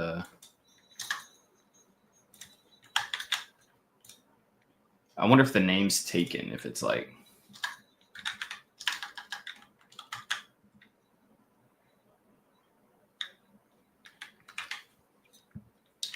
Well, in the meantime, while you're doing that, I'll update on my two positions here. So remember, I started with 8.88 Sol for the memes, and I would imagine I'm slightly down right now. Okay, no, I'm not. So I started at $1,890 something dollars, or $85, and now I'm up a little bit. That's with your DLMM. Yep, this is with a brand new DLMM wallet, public. And yeah, very cool. It hasn't printed much, of course, but we can see, we're early days here. Also, Binance listing should be pretty close now, if not already. Yeah, someone said the Pudgy claiming is down, which makes sense. I can't claim, so I'm like you though. I'm not trying to sell it right now. I think it has potential long-term value. I'm not sure that that's the case. It could very well go down. Definitely not financial advice. But considering it's not a huge airdrop, I think sometimes when like they send out airdrops and people are getting like, like 10, 20 grand, like, or even some people in some of these airdrops get like 50, 100 grand. There's a lot of incentive to sell that, right? Because it's like, yeah, it could go up, but that's a 50 grand, like that's a lot of money, no matter where you live in the world, or 20 grand, whatever, And so I think that like it's easier. Whereas whenever a bunch of people get like a small amount, sometimes people see that as like bad, but I actually think a lot of times it turns out good, because people are like, well, why would I sell this right now? Like, yeah, I could make a little bit of money, but it may be worth way more later. And some people are more incentivized to hold if they just get a small airdrop. Now, some people just sell, but I think in general, there's a lot of people have a similar mentality to what we're thinking of, like, hey, this could be big long term. And since it's not a huge chunk of money right now, it might be worth it. So we'll see. I will be doing a giveaway. I announced it. Let's see. I think I had scheduled it to post. Did it post? Yeah, this one right here. And so if you're interested in entering in the giveaway, I'll be giving $150 split between two lucky winners of PENGU. So I'll be giving away some of the drop that I get. And so this is a part of my 10 days of Christmas. So if you haven't already, you can go engage with this tweet here. You can see here, just engage with it and tag a friend who you want to win. And we'll see. So what I'm going to do is I'm going to pick one winner, and then the person you tag will also win. So whoever you tag will also win, and I'll message them also. And so we'll see who wins and who, depending on the friend that you pick, who wins also. But you can just come right here to my Twitter, Tokenguy, and you just engage with this post. And I'll be choosing it a little bit later today, and I will announce on my Twitter who won this. Normally I do these on stream. I won't be doing this one on stream. So anybody who engages with this will have a chance. You don't have to be on the stream right now, whereas some of my other ones you do. But yeah, go check that out. Perfect. Seb can't win, of course. No. Well, I'll go and do your tasks anyway. One thing that I think is very important for people to understand is like content creation it takes a lot of time, and Tokenguy's mentioned before, but he would make more money if he just locked in and didn't show his pretty face to the world. So, help content creators that are trying to teach you, especially if they're not shilly people, if they're just like giving sound advice, answering all your questions. These people are very rare. I'm rare. Tokenguy is very rare. What a legend. Ooh, I like that. I'm rare. You're epic. NFT rarity. Nice. We're like a one of one, right? Yeah. I'm going to go to CoinGecko on mine. I'm going to have a look at Pengu and just see if it kind of Oh, aggregates hello. all of the volume on it right now. I don't know if y'all heard that, but that was what the sound is when you claim your Pengu. It brings you through a vortex in space, and then you claim it worked. Wow. Okay. Cool. So people are still asking, how do I get the airdrop? So the airdrop was for people that obviously hold a Pudgy penguin or a little penguin. And I'm assuming most of us are not in that category because they're limited and are very expensive. The other one is if you used your Phantom wallet prior to 2024, by using it, you swapped in the in-app menu of Phantom, then you will also potentially be eligible. I got some more on this wallet as well. Perfect. Now you can go and link multiple wallets, although it's not a good idea to do that on stream, of course. I'm just gonna do it right here so people can see it. And this, so other questions people asking, like, you know, like how high can it go? Of course, you know, conviction is, for some people are not going to have any conviction. For me, without even owning a Pengu, I've seen enough stuff with Luca Net's the founder, or the guy that bought it and revamped everything, that if he can create a cult out of it, which is Murad Memedov's theme. I'm going off on tangents here, so I'm just going to bring it all back. I think it goes quite high. I think it could potentially go over 50 billion market cap this cycle. I don't expect a very quick explosion. I think if you can reward people and start to go viral, then you do well. I think in Web3, typically you had like most of the tokenomics went to the team. If you go and reward your community, they will market for you. If you make them even somewhat wealthy, they will market for you. If you pay, if that manages to pay for Christmas dinner, they will market for you. They will go and send some Pengus to some friends, or they'll tell someone about Pengu, or they'll gift someone a Pengu, and that will then make it this, you know, bigger and bigger IP. They'll get more money. There'll be more YouTube videos, more TikToks, all this sort of stuff. There'll be a meme generator, and then it starts to go viral. And that's what I think is going to happen. The second thing is, I'm not even doing this, but what Tokenguy is doing right now on stream, I've been able to qualify for more airdrops. Like if they co-market with other companies to airdrop to their core user base, then that's another reason to hold Pengu and to like Pengu and to love penguins. So that's, you know, I think it does well. Yeah, the claim is being a little a little glitchy. It's saying signing is the last step to get your Pengu, but I just signed it and it's not going through. I thought maybe it was the name part, so I went ahead and just tried to claim it without naming, and I think it's still not working. We'll see if it goes through, but it says it's waiting for a signature. I already did, so yeah, let's hard refresh and try it again. I'm just going to answer this question quickly. What is the end of the cycle for me?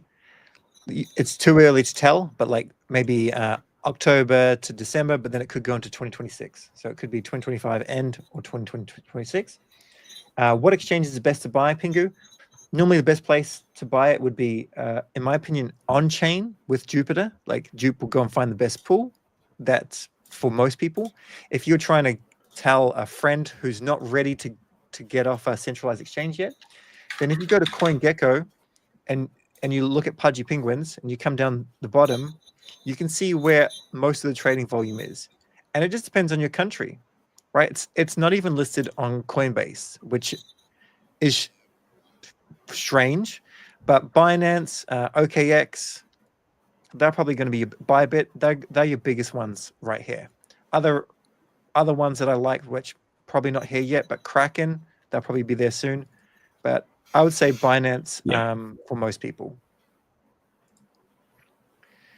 Yeah, I was able to get it to go through on the other my other wallet, but on this one it's not. So I might just wait a little bit and then try it again. Sure. You've asked for me to send a link, so I've sent a link.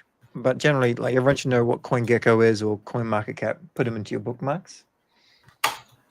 I'm gonna refresh this real quick. And the max price prediction of Hope, like $100 this billion the right market cap, maybe, which would be like a 30x from here. So $1.50 a token. But a lot of people would take profits, of course, and you'd take profits on the way up there. And sorry, not $1.50, maybe like $1.30. Haven't seen too many people mention this, but I'll mention it again.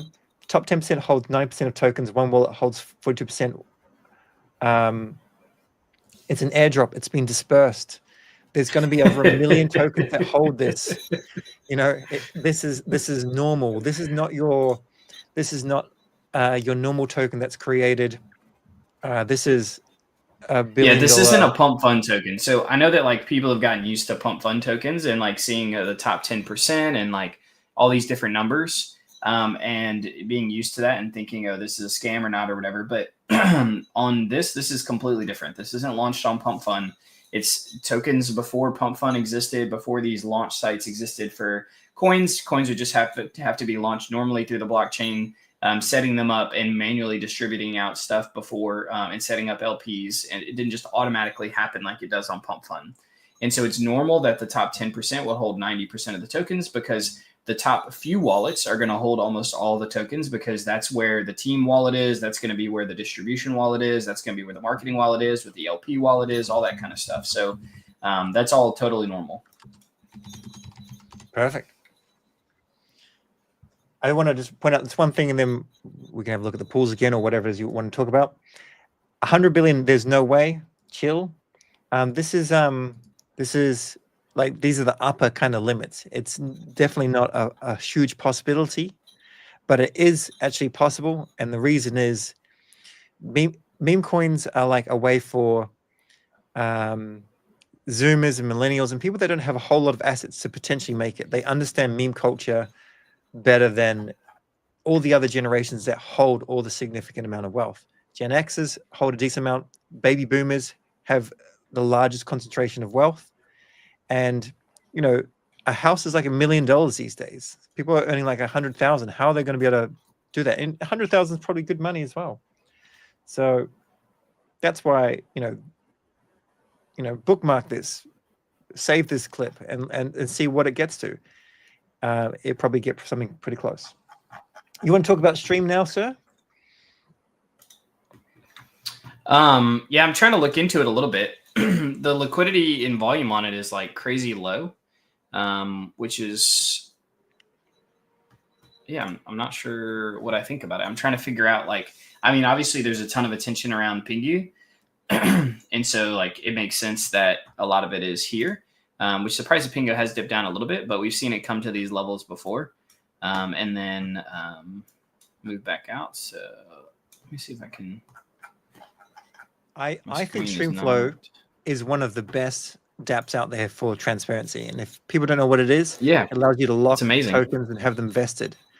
I think, they're well respected in the space, of course. And I really did want to do a podcast with the founders. I tried and tried because I actually saw that they were going to have a major issue when it comes to putting their token out there and getting it to have lots of eyes. One, they were unlucky with the date, but two, I went and looked at all the information yesterday because I had someone put all this information together, and there were so many different sources. It wasn't just one tweet, it wasn't just one Twitter account in order to try and track it. But personally, you can potentially claim some if you're locking up your bonk. So you go to bonk.live or stream.bonk.live, find the official links on Twitter, and then you can claim it, and then you can go and stake it for extra rewards. And I'm bullish on Streamflow and the token, I think. However, yeah, I didn't expect it to do well in terms of DLMMing. Yeah, I mean, I didn't necessarily think that. It's hasn't really moved much at all, so I was a little surprised by that. I was also trying to see the staking mechanism because you can claim, like I can claim 500 stream right now, or I can wait and lock it up. But it says that it's going to stake until December 17th of 2025. So it's 1 year of holding it if you lock it up. And it starts unlocking March 18th. So that's a long time to to lock up the tokens. So I'm like, I'm not sure if I want to do that or not, but it is a long-term hold. And if I got it right now, it wouldn't really, it wouldn't really be like anything like crazy anyway. Well, the other option you have is you can hedge it. If the price went up really high and was pretty close to unlock and you had enough capital, you could put a short position on it on a perp exchange, which carries risk and has to be monitored.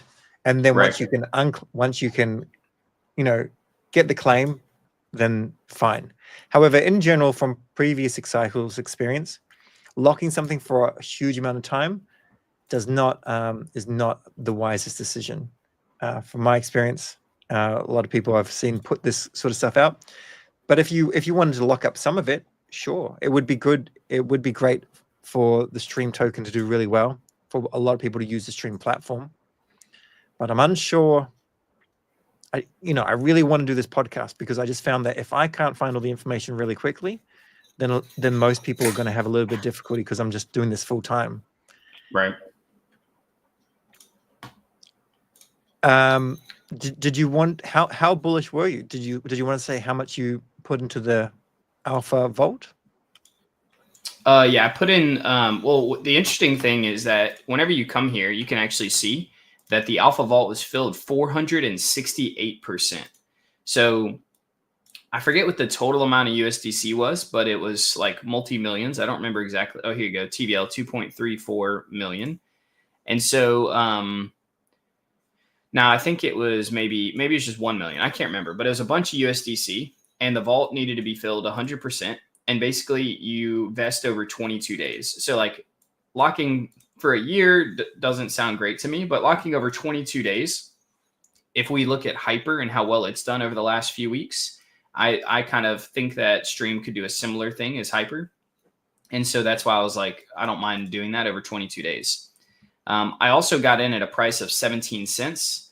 And so right now it's at 24 cents. So it's worth more. And so over time, if this goes up, that'll be good. I think it will. If you look at the tokenomics on it, the current market cap and FDV and what it should do, I expect this to actually go up a pretty significant amount. So we'll see. But I expect it to have a similar, not saying it's going to do the exact same thing as Hyper, but I just mean that I think it'll grow much faster than people expect. And so I locked up initially 10,000 on this wallet and another $5,000 on my other one. The problem is that because they do a fair launch and 468% was filled, you only got to put in, everyone who put in, whether you put in 5,500 or you put in 50,000, you only got 1% of what you put in. And so my 10,000 ended up being about $2,200. And so I was able to claim the rest of my USDC that I didn't put in. And so only 2,200 of it actually went towards this. And so now it's vested over 22 days. And so you can see if I want to, I can come here and claim because it's already started to unlock. But it's only 43 Stream right now. Over the course of the 22 days, I have, I guess, roughly, did I do that right? No. I spent $2,200. Oops. Luca, you're crazy, Luca. What did he say?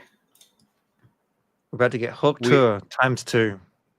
Not even for HawkFi ×2. Bro, at this point, HawkFi was already dead. HawkFi went to 500 mil and then was around 400 to 500 mil for about 2 minutes, 3 minutes maybe, and then came all the way down to 100 mil within like 10 minutes, and then very slowly over the next few hours died from 100 mil to like 20 mil. So a little bit different. Yeah, I saw a post on it today actually. We can talk about that, or we can go back to Stream. Why do you think the Stream token will do really, really well? So yeah, let's take a look. Because one thing to keep in mind is when with these alpha vaults, I've had that kind of, it's a bit of an arbitrage. You're buying at a lower price. If it goes higher, as it unlocks, there is this guaranteed kind of profit, which can bring it down. Happened with Sanctum, and then Sanctum's price dipped down. Of course, Sanctum, great product. So up it went towards the end, or after a short amount of time. And I think Streamflow can have a similar thing. So, but I do think we're going to see some sort of dip that kind of comes down, and then if they just get their, everyone talking about it, using the product, then up it goes. Yeah. And I guess one more thing I want to say, sorry to cut you off, is but there's all these meme coins being created, and there's so much dumping, and we're going to be like, what on earth is happening? Like, there's no transparency. Who are the whales or whatever? As soon as decent meme coins come along, or any token comes along, and the tokens get locked transparently in a smart contract, you can't take them out, that using Streamflow, everyone can see it visually. This will be very helpful for the space. And this is why I think Streamflow will be used by like 30% or more of every decent project. Yeah, I agree. I mean, locking it up in Streamflow is really nice. It gives a vesting schedule over time so that a team only gets unlocks over time, right? Or early investors. And so this gives people more security. If you don't know about Streamflow, essentially Streamflow allows you to lock up your tokens, invest them over time. They also are adding in some different other forms of DeFi and stuff. You could also like pay people through it. So you could set up like a pay schedule and things like that. There's a bunch of really good use cases. Most of the time, if you're just like trading meme coins, you probably haven't interacted with Streamflow a ton. The first time I ever interacted with it is whenever I got the Bonk airdrop from being an OG and interacting and selling and buying Bonk. I actually DLM'd, or didn't DLMM, I CLM'd him. I did the concentrated liquidity market making on Orca with Bonk whenever it first launched, like whenever that was, two and a half years ago. I forget. It was a long time ago. Christmas Day 2022. Okay, yeah. So 2 years ago, yeah. And so yeah, I remember DLMMing it. So I did that and made a good bit of money. And then because I was one of the early people who, interacted with it, I actually ended up getting a big airdrop from them. And that was the first time I interacted with Streamflow, because I did not claim my airdrop initially. And so instead of Bonk saying, hey, we're going to remove this and not give it to anyone who didn't claim it, what they did was they locked it in Streamflow so that anybody who found out later about it, they could go to Streamflow, connect their wallet, and then they could get it. Now, the way that they did that, though, is that they actually had it vested over the course of a year. And so the cool thing was that I didn't hear about it until a year later when the price at Bonk had like 100x'd. And so it ended up being pretty good for me. But either way, Streamflow, really cool product. It's really good for people who are creating tokens, locking up stuff, things like that. But this is really cool. So this is one of the things that they're releasing. And so Layer 3 partnered with Streamflow to create this really cool archipelago. And so it's like basically like quests and different stuff that you can do. And I think by doing these, you'll end up earning rewards. If you like free money, you should go do this. You might have to interact with Stream a little bit. You might have to do a few things. You might have to spend a few bucks. I'm not too sure. It looks like you would click on this right here. It's got a cute little map, the Streamflow. Here you go. Streamflow is a comprehensive token distribution platform that enables organizations to manage their on-chain finances efficiently. And so this is the intro. You can sign in and you can see here, finish all the steps, and you'll earn some sort of rewards of some kind. Now, this may not be anything actually tangible right now, but it may be something for the future. So you'll need to go through the intro, which is just learning about Streamflow, which I encourage you to do anyway. You can follow them on X, repost the announcement, share the campaign on X, and then you can claim your rewards. So this is like one of the things you can do. You also have this one right here, which is locking tokens. And so maybe you'll be able to do that. And then it looks like there's some other things that are locked that you'll be able to do also. So something pretty cool. I'll end up doing this a little bit later, but they do have some cool stuff set up here. Some fun, like kind of little questing stuff, right? Let me go down here. So this is the Alpha Vault. So Live Bonk partnered with them. Bonk and Streamflow have obviously been partnered or doing stuff together for a long time, but they partnered together to do this Alpha Vault, which is what we see here. And basically, it allows people to get into the token early at a cheaper price. It's completely public. Anybody can enter it. It was open for 2 days straight. And anybody who got in would buy it at a certain price, which is basically the very starting price of what the token launches at, and then can potentially go up or down from there. But for people who believe in it, can buy in early, which obviously they filled it 468%, which is a really bullish sign that a lot of people believed in it early and could do well over the long term. So something to think about and consider there. Let's see. Okay, that was the. Oh, wait, let me go back. Streamflow. I want to go Streamflow Foundation.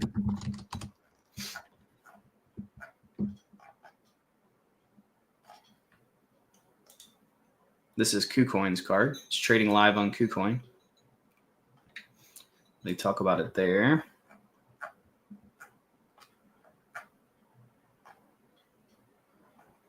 I wanted to go to the post that they made, not about the Alpha Vault.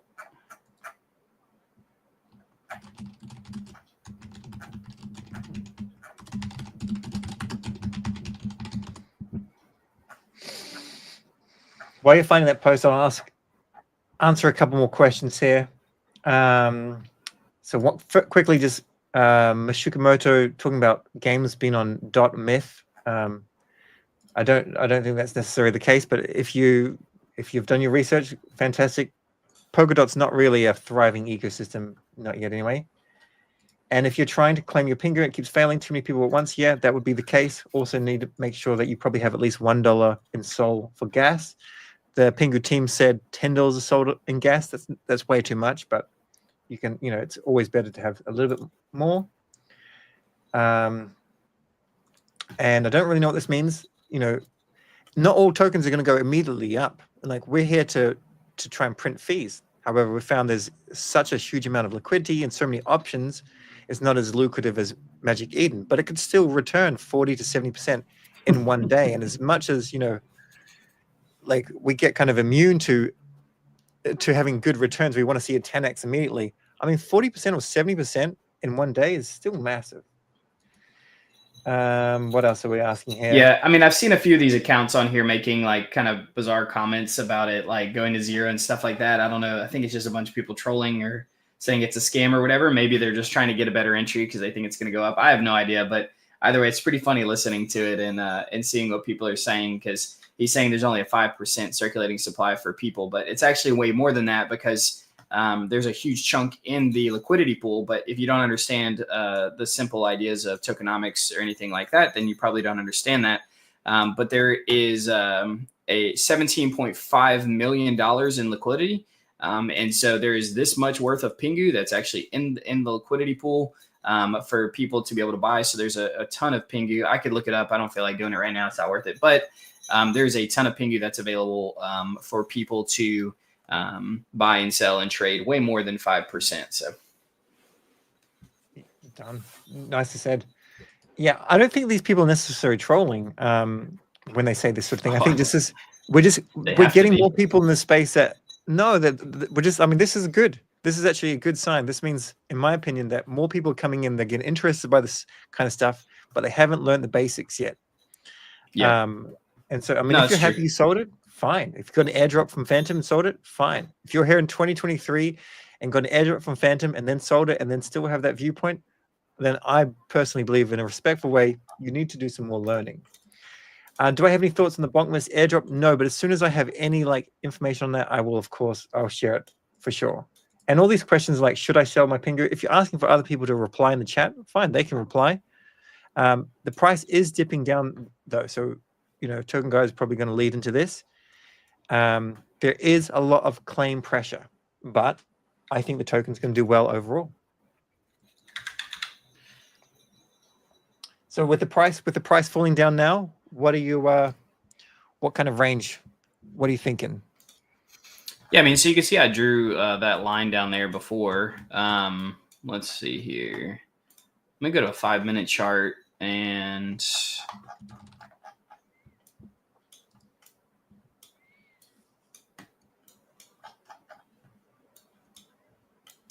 Yeah, the 5-minute chart doesn't really show it accurately. It doesn't show this coming down as far as it did before.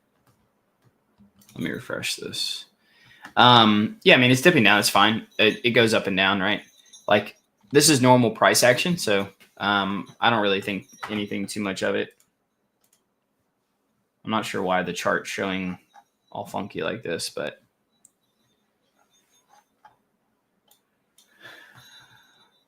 yeah, it came down.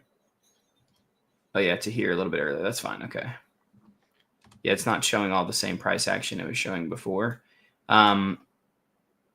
but yeah, I expect it to come down. You know, it came up, it came down all the way to, what is that, 40 cents roughly, and then came all the way back up to 60 cents after coming down from, or sorry, 6 cents after coming down from 7 cents. And so now it's at 4 cents, but it could easily come back up to 5 cents, right? So, I mean, it's just ranging right now. I think if it started to drop well below this, then I would look to get out of my pool. But it's, yeah, we're on the bottom half of the pool now, still earning really good fees, over 30%. So we're just going to keep doing that and keep watching it. Honestly, I mean, it could go even a little bit lower. I wouldn't worry about it too much, and then see where it goes from there, whether it comes back up or not. Obviously, like there's a bunch of people, like including us, that are claiming, and so there could be a little bit more down pressure right now than up pressure. And so if that's the case, then it could come down a little bit more before it comes back up. When I set up my pool, I honestly didn't expect the token to just keep going up. I expected it to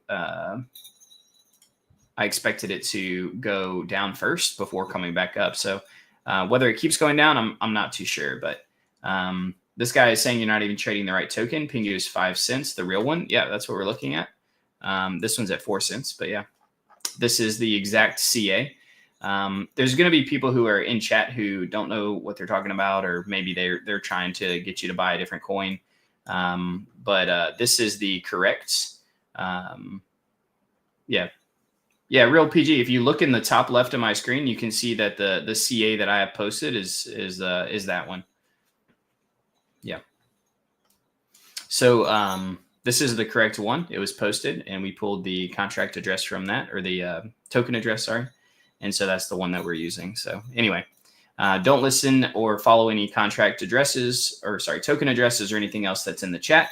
We'll focus on what we have. Anything that maybe we would put in there, you could follow, but don't follow anybody else's.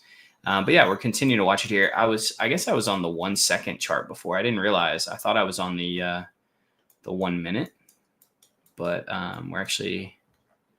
we don't need to be on the 1 second, but that's why the chart looked like this. I was trying to figure out why it looked like this before and didn't anymore, but you can see a lot of the continued price action up and down here. Let's go to the 1 minute though. I like the 1 minute chart. And then Zozo has been asking some good questions throughout the stream, so definitely want to answer them. The rebalancing strategy when price is out of range, and also when you claim fees, are you reinvesting and rebalancing? So yeah, so it just depends on what, for me at least, what I think the token's going to do. So like if I think that it's just going to keep trickling down a little bit before it moves back up, then I would say, okay, well, I probably, once this gets down to about right here, then I'll probably want to rebalance it. And basically all I would do is I would close this out. If I'll have more PENGU than I do Sol. You can see here I have 8K in PENGU and almost just a little under 5K in Sol. So I'll need to buy some more, or sell the current PENGU I have, or just use more of the money that you have, the Solana, to make sure that it's balanced again. So you would close out of this. You would create a new pool with an equal amount of Sol and PENGU. You can do that by just adding a position here, setting it up, and then doing like autofill, and it'll automatically set it up for you halfway, and then you can set it up there. Now, you don't want to do this if you think the token's just going to keep trickling down and down and down, because you'll take more and more in permanent loss. Obviously, the total value right here, this was at roughly 12,300 maybe. I'm down maybe $1,000 total on liquidity, which I have not made that much in fees. And so I would be in a loss if I closed out here and sold it. The thing is that I expect this to go back up over time. Then I would hold the pool and leave it open. And so again, you can rebalance it if you want. Often on meme coins, I'm not always doing that. Basically, I like to have a strategy about where I take my losses and where I don't. Now, in this instance, this is a coin which is a little more popular, and so maybe my strategy would be a little bit different on this. But normally on meme coins, what I would do is if I'm watching it like this and it goes below where I'm kind of drawing my stop loss line at, then I'll just close out of the pool, and I'll just take the loss and move on. And I do that because I don't want to incur too heavy of losses. And so if I just sit there and say, well, maybe it'll come back, and I watch it trickle lower and lower and lower, then my losses will be even worse. And so that's why I try to have a strategy about when I get out of a token. And so honestly, where it is now, if it drops too much lower, I'll probably end up closing out and selling it, and then waiting to see if it goes lower. And then I'll probably buy back in lower if I think it's going to end up coming back up.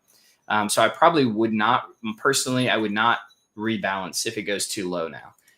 Again, if you personally, because you have to make your own decisions, you think that it's going to go up over the long term, then you can rebalance it. Maybe you say, hey, I think it may go down. I'm going to rebalance to keep earning fees. And then as it comes back up, I'll continue to rebalance it on the way back up. Then you could do that. If you do rebalance, again, I recommend doing it around once your pull has moved either up or down roughly 80%, meaning there's only 1, 2, 3, 4, 5, so like 6 bins left on either side. If you're doing a full 69 bin pull, if there's like 6, 7 bins roughly left on each side, you could do it then. I personally won't be doing that. So you'll watch me watching this here. And if this drops too much lower, then I'll just close out the pool. I'll sell it and I'll move on.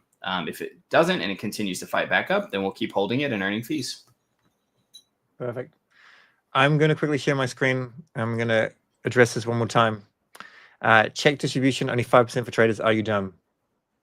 Sometimes I'm dumb. I'm not dumb on this occasion. I assure you, you are the person that is clueless here. There's more information than we've shared in the stream, but this is going to go out to hundreds of thousands of wallets. It will be massive. And it's not 5% for the rest and 95% for the team, or I don't even know what you're trying to say. This would probably be the airdrop wallet and it's being claimed or whatever. Either way, this bubble map will get better and better and better. It just takes time. This is a couple of hours old. This is the biggest Web3 IP that's relevant. Maybe Bored Ape Yacht Club's bigger, but they're not relevant. So I'm confident it's going to do well. It doesn't mean that you, like, you know, the price is dipping. There are people claiming it, and the DLMs aren't doing well. Not every time we try and print fees will we do really, really well. But no, I'm not dumb. I know I'm confident in how this is going to go. If it goes lower, fine, but I think it's going to do really well. I think it's going to be top of mind for most people's attention. But, you know, all these questions like, you know, when is it going to bounce? Like when, how? Like if we kind of knew that, then, you know, we'd be making so much bank, but we have to wait. I mean, there's so much sell pressure potentially. Maybe there's a change. Maybe there's some whales with some bids. We're not sure. We're watching it go down lower at the moment, but I'm still really not worried. But as Tokenguy said, if it goes too low, then we get out. We take our loss. It's a stop loss. Everything has a strategy. And if you just stay in it and just kind of claw on, that's when you're actually starting to gamble and you're starting to risk and you don't have a strategy. You're getting too greedy in one direction or you're getting too desperate in one direction. And if it goes down lower and lower, you take your losses, you're in for the day, and you know, you sell your bag back to Sol. And if it goes up, well, you missed your opportunity, but you're happy with the strategy that you took. Yeah, so you all have to form your own strategy, right? Like we can only give you so much, but yeah, the whether we know it's going to go up or not, I have no idea. Now, all I can do is read the chart and watch it. And so I'm watching it now. I closed out my pool down here. I'm now watching to see if this starts to move back up. We are seeing a lot of buy action right now, which is good. I've been buying it. If you've been in a pool, you've been buying it on the way down. Now you could hold your pool and let it come back up, but I'm right at the end of what I would consider my risk. And so I went ahead and closed it out, not knowing whether it's going to go up or not. As soon as I started seeing these buys here, I'm like, okay, I'm going to wait and hold. And so you can see that I have my PENGU here in the wallet, and you can see I have roughly $7,500 worth right here, worth of PENGU. Obviously, when I removed the pool, I removed a bunch of Solana as well. But if this ends up pushing back up here, I can just hold the token and I can actually sell it for higher than what I got in for, because this whole time I was buying it. And so if let's say it comes back up to here and then everything below this line, all of this I bought cheaper than what I would sell it for up here. And so basically what I'm going to do now, this is what I call a hybrid strategy. And so it's kind of a DLMM / hybrid trade strategy. And so basically what I did is as it came down, I ended up closing out my pool, and now I'm just going to hold the token and watch it come back up. And so if at some point it looks like it's not going to keep coming back up and it's going to break back down, I'll just sell it. But if it looks like it's going to keep fighting up, then I'll just keep holding. And again, because we bought it on the way down, it'll be worth more as it moves up. And so this is kind of a hybrid DLMM trade strategy that I do sometimes, depending on yeah, just the price action and where it's at. I would expect this to continue to move up and down. Now, whether it moves down overall over time, I'm not sure, but I do expect there to be some highs and some lows that happen here. And so obviously this is a big low that happened. And so I would expect there to be some sort of high here, whether it comes up just a little bit more or it comes up a lot more before coming back. I'm not too sure, but we'll just continue to watch it together. That's all you can do. All you can do is read trends. All you can do is say, okay, this is what it looks like it's doing. This is what it's showing us it's doing, and then make a decision from there. I could not tell you whether it's going to go back up to 5 cents or whether it's going to go down to 2 cents. There's no way to fully know that, but we can just read what we have here. So I do like PENGU. I think that, you know, like Seb said, it's a really, really good IP. And so I think with the attention and stuff that's on it, it could do pretty good. The other thing to How realistic is 2x this week? What time is it right now in the US? It is 10:17 a.m. EST. Okay, so LA time right now is 7:17 a.m. Yeah, and there's a significant amount of traders in the US, and this has been launched at probably not the most perfect time, but I guess it's fine. So there are more traders coming into the markets, and this is why people say things like, you know, you have to wait until Asia wakes up, or this, or this, or this. So sometimes, you know, I'm happy for it to go for a day and see how it goes. But of course, I'll pull it out of the pool if it goes too low, if I lose too much, and I'll be fine. But I think regardless, you don't have to copy what I'm doing, of course. But if I pull it out because it keeps on going low, I'm just going to hold it, because I do think PENGU will outperform in not too long. It will have maybe a little bit of sell pressure for a month or so. I'm unsure on that, but I think this will become massive, really massive. Yep. So you can see here it started to move up. It's getting a little bit of resistance. So I'm going to watch it just a little bit to see if it then starts to move back up again, or if it's going to move down, and then I'll determine if I want to sell or hold from there.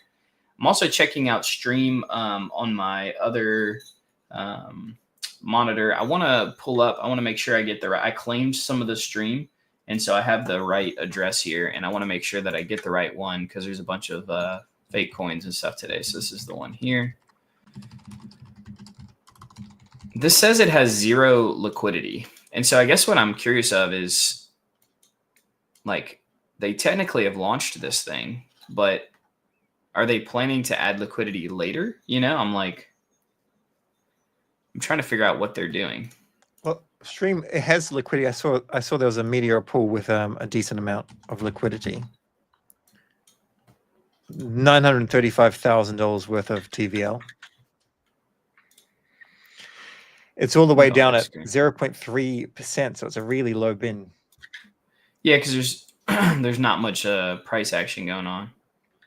Yeah, so Meteora has 932K. There's one with 88K, stuff like that there. But there's no direct liquidity provided by Streamflow yet. Yeah, it looks like PENGU is starting to make a move back up, so we'll continue to watch it.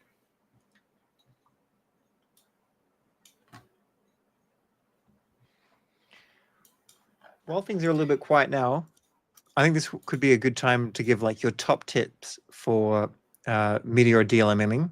Maybe like even a strategy of not getting greedy or whatever could work as a nice clip in general. Sounds good. So general strategy around like setting up a pool or choosing or what? Maybe along the lines of, so, you know, just, you know, how you select a pool, when you're going to remove yourself from a pool, what is your strategy in terms of making sure you exit and you sell, or, you know, you don't marry the bags, you know, not getting too greedy, you know, what your ideal kind of amount of printing that you want to do is, and then how you plan to level up from, say, 2K to 100K by obviously going into more pools and whatnot. And maybe some top tips. Yeah, no, for sure. So, I mean, obviously when choosing a token, I've talked about this before, but you want to choose a token that has a high amount of volume. Obviously, that's why launches like PENGU and stuff like that we know are going to have a high amount of volume are really, really popular. Now, there is a lot of competition as well. So volume is kind of the #1 metric. but also you just need to see how much you're printing, right? And so like if you look at PENGU, for instance, and let's go. You can see PENGU has $11,844,000 dollars in TVL on Meteora, and you can see these different pools have a bunch, right? And so depending on how much TVL it has could determine whether you want to get into it, whether it's actually going to earn you enough fees, right? Or you could look at like this token Graphane or Fartcoin or something, right? You can see there's 2 million here, there's 6,500 here. In ARC, there's 1.1 million, right? In Me, there's 4.4 million. And so obviously the more competition, the more diluted it is, means you'll earn less fees over time. And so that is one thing to look at. And then, but the number one thing would be to look at the amount of volume. And so you can just look at that on any sort of chart. Like we would look at PENGU here. We can see on the 5-minute chart, it's doing almost $11 million. On the 1-minute chart, it's doing 1.5, which is a ton of volume. I think I'm going to come and just sell my PENGU where it's at now. Again, you can hold it long term. Just because I'm selling doesn't mean that you should. Again, this is just my risk strategy. It kind of looked like it was moving up a little bit and then started to move down. Could it keep going up? Yes, I have no idea. I'm just going to sell where it's at now because this is where I feel comfortable. And then if it ends up dipping more, I'll get back in. Or honestly, if it goes up and it looks like it's creating more of an uptrend, I might get back in. And so I'm okay buying back in higher if it means that I can end up making more money later. But this is just me being risk adverse. You have to make that decision for yourself on what you want to do. So I'm getting out of it here. Cool. So, but if we're looking at entering into it, we would look at the volume. We're like, okay, the volume's really good. Also want to enter in at a time when the chart is on an upward movement, more of a down than on a downward movement.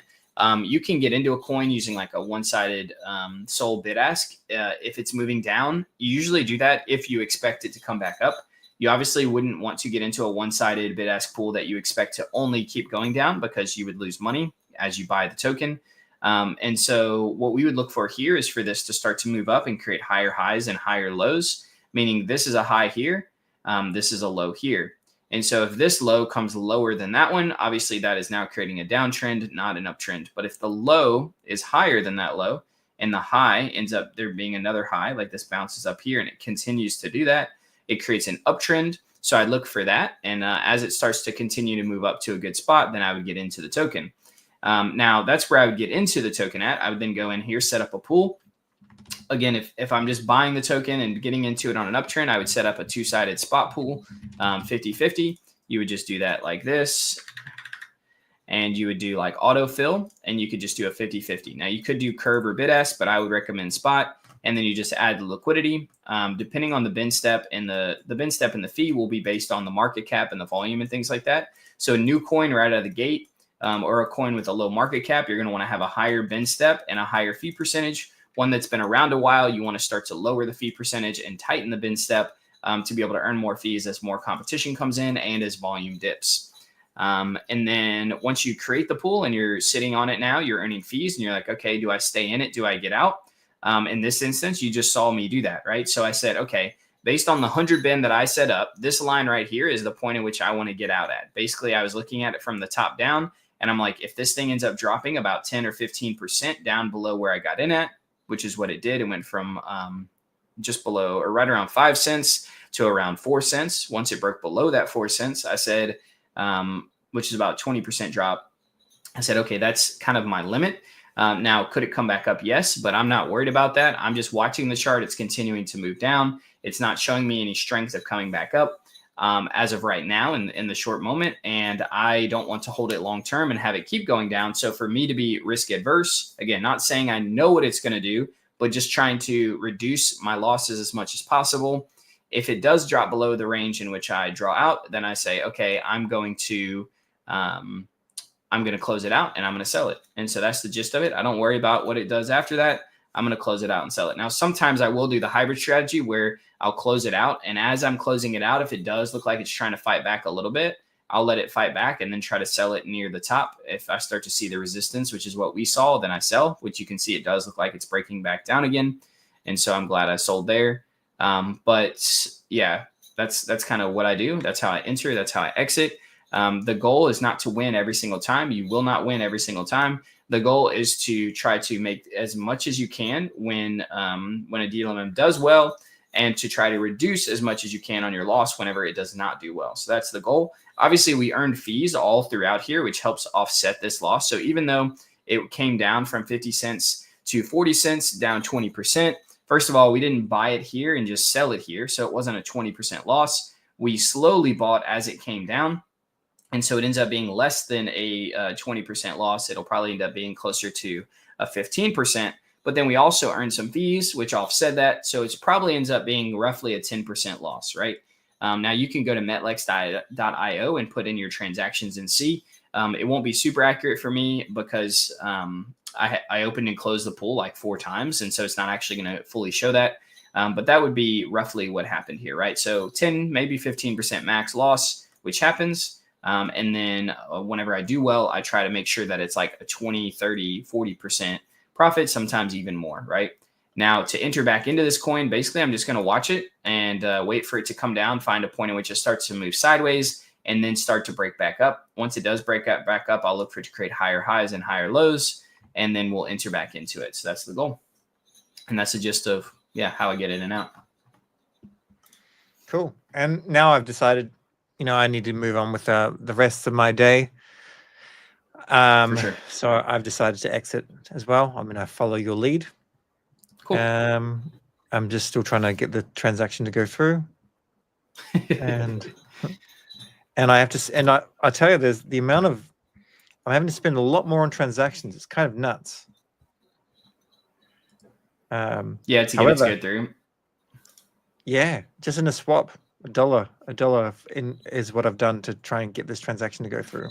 Yeah, but you can imagine, like, even if you have like $500, right, and you're trying to trade it, like paying 20 cents or paying $2 on the fee, right? Paying the $2 to have it go through is probably worth it if a coin is going down, right? Because that $1.80 you would have saved in fees, you might lose if the transaction doesn't go through, if your price drops from $500 to $450, right? So to me, if you're doing anything that's like a couple $100s or more, it's worth it. If you're on a volatile coin that may be hard to get in and out of, to adjust those fees up to try to make sure it goes through. Now, on a normal coin, on a normal basis, just trading, buying and selling stuff, I usually will dip it back down a little bit. So it just kind of depends. But yeah, in my opinion, it's worth it. It's definitely worth it. Continue to watch stream. I'm not sure why it shows the liquidity being so low. It's not picking up on the Meteor pools, I guess, for some reason. But also just in general, look, the volume is like really, really low on stream. So I'm not sure, like, it doesn't even feel right for it being just like, oh, this is a low, just like, it wasn't advertised enough. It feels like there's something else going on, like they're waiting or something to do something. We'll see. I'll continue watching it and I'll update everyone as I get that online. Also, if you are watching but you didn't see, I am doing a giveaway. I'm doing a 10 days of Christmas giveaway because I enjoy giving back. And so all you have to do is go to this post, which I posted today, and you just need to engage with it and tag a friend. I'll be choosing one of the winners. You and your friend, the person that you tag, will be who wins. So make sure you do tag a friend, and you'll split $150 of PENGU, which I'll send to you. The PENGU I'll buy whenever I actually do it. I won't buy the 150 now and then send it to you later, because obviously if the value goes down, then that wouldn't be great. So I'll be sending it, buying it and sending it to someone later. I'll be choosing in just a few hours who wins. So you still have time to go enter this if you'd like to win. And I'll be doing a giveaway every single day leading up until Christmas Day, in which I'll do a giveaway then as well. So make sure y'all check this out if you like free money. I've already done multiple giveaways and sent those to the winners. And yeah, so I hope y'all enjoy it. I just, as y'all seen, I enjoy doing giveaways. I enjoy giving back. I feel like it, I had sent some people some money from other giveaways and it really impacted them. And there's multiple people I saw that talked about how, like, $100 could like really make a difference for them. Like obviously Web3 is all over the world. And so some people are impacted more by $100 or $200. And so that was like, dang, like I can give back more. Like $100 is not going to like be overly significant for me to be able to do well. And yet it could absolutely change someone's life. And so I was like, hey, let me do this. So obviously I'm going to make it fair. I can't choose who exactly I'm going to give it to. So I just do it random. But I enjoy giving back. And so I'm excited to be able to do these, and we'll have more of these coming. Also, I'm promoting different projects. So like today we're promoting PENGU, obviously, because it launched today. But like yesterday, I promoted Bonk. And so we'll continue to do that and promote some more projects that I think deserve it. So if there's any projects that y'all think deserve it, please let me know. You can put that in the comments of the giveaway, and I'll consider those projects for later on in the week as we get closer to Christmas. Also, I am live Monday, Wednesday, and Thursday, sometimes on Fridays, every single week, live DLMing. Sometimes we'll bring Seb up here, or sometimes I'll join Seb as well to do some of those. But I would love it if y'all would come check us out more. We appreciate it. Awesome. Cool. Well, I think I would like to say a couple of closing things. Yeah. But first, I really do want people to understand that, you know, to make it in crypto, especially at this part of the cycle, you need to hustle. You need to be really active. And if you're into DLMMing, you should be watching Tokenguy. There's so much stuff to learn. But before we go into that, I just want to answer Nabel's question here of, all right, bro, so why does the top 5 wallets hold 78%? So I need to find a couple of posts, share my screen again, and then I'll go through it like that to try and help you out here. I just want to visually show you so that everyone's like, oh, okay, that's what it is. Perfect. All right, so I've got this one here. Let me grab that, put this in this window, and then I'll go to the bubble maps as well. I'll open them up before I share the screen.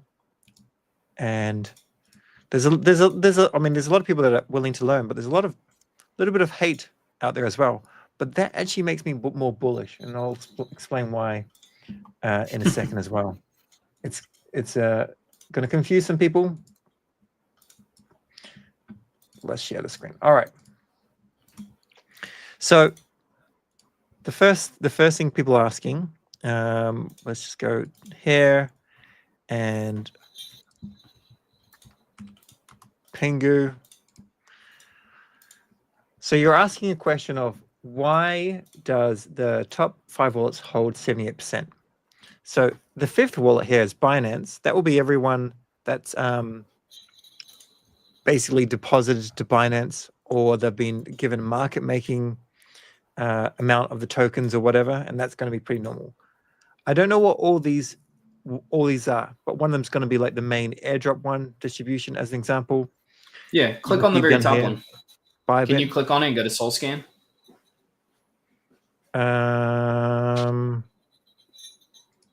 You can copy it, I know, on the left, underneath selected wallet on the far left, underneath selected wallet. Perfect. And then you can go to SolScan. That's what I'm used to. Sometimes they label them, sometimes they don't label them. But I think all of this information will be made known, you know, in their Discord or whatever. Like, they'll be pretty damn transparent when it comes to this sort of stuff. Yeah, for sure. This is a big project. We can maybe see transfers. This looks. Yeah, so I imagine this is the main creator wallet. This is where a lot of the different transfers will go out from. But you can see these are all, if you go to transfers, you can see these are all the transactions that are being made. You can see the small amounts of PENGU going out to all the different wallets. And so, this is them sending out and airdropping and everything out. You can see this happening. The last one happened 18 seconds ago. And so that will, like Seb said, that'll be distributed over time as it goes out. So that's why that wallet's like that. The team has to own that wallet, which is why you see it like that. That's not an individual person. That's the project wallet. You can also do the same thing, with that 14% wallet and see what that is. One of these might be is most likely it being held on Meteora, which if you go to DeFi activities, you could actually see, like, if it's in there, go to transfers, stuff like that, and see. And not entirely sure what this one is. We could work it out, but it would take time. I could look into it. Yeah, but now, where was my Twitter? Okay, so this is the distribution. Now, if you're trying to become the most relevant IP in the space and bring people from Web 2 over to Web 3, then, like, you do need to follow through with your plans. The age of a lack of transparency is kind of gone. So here, this is how it is. So the current and future team, they're going to get like this amount. Liquidity, this goes to liquidity pools like Meteora. It can also be used for like Binance, for market making, things like that. The company gets some.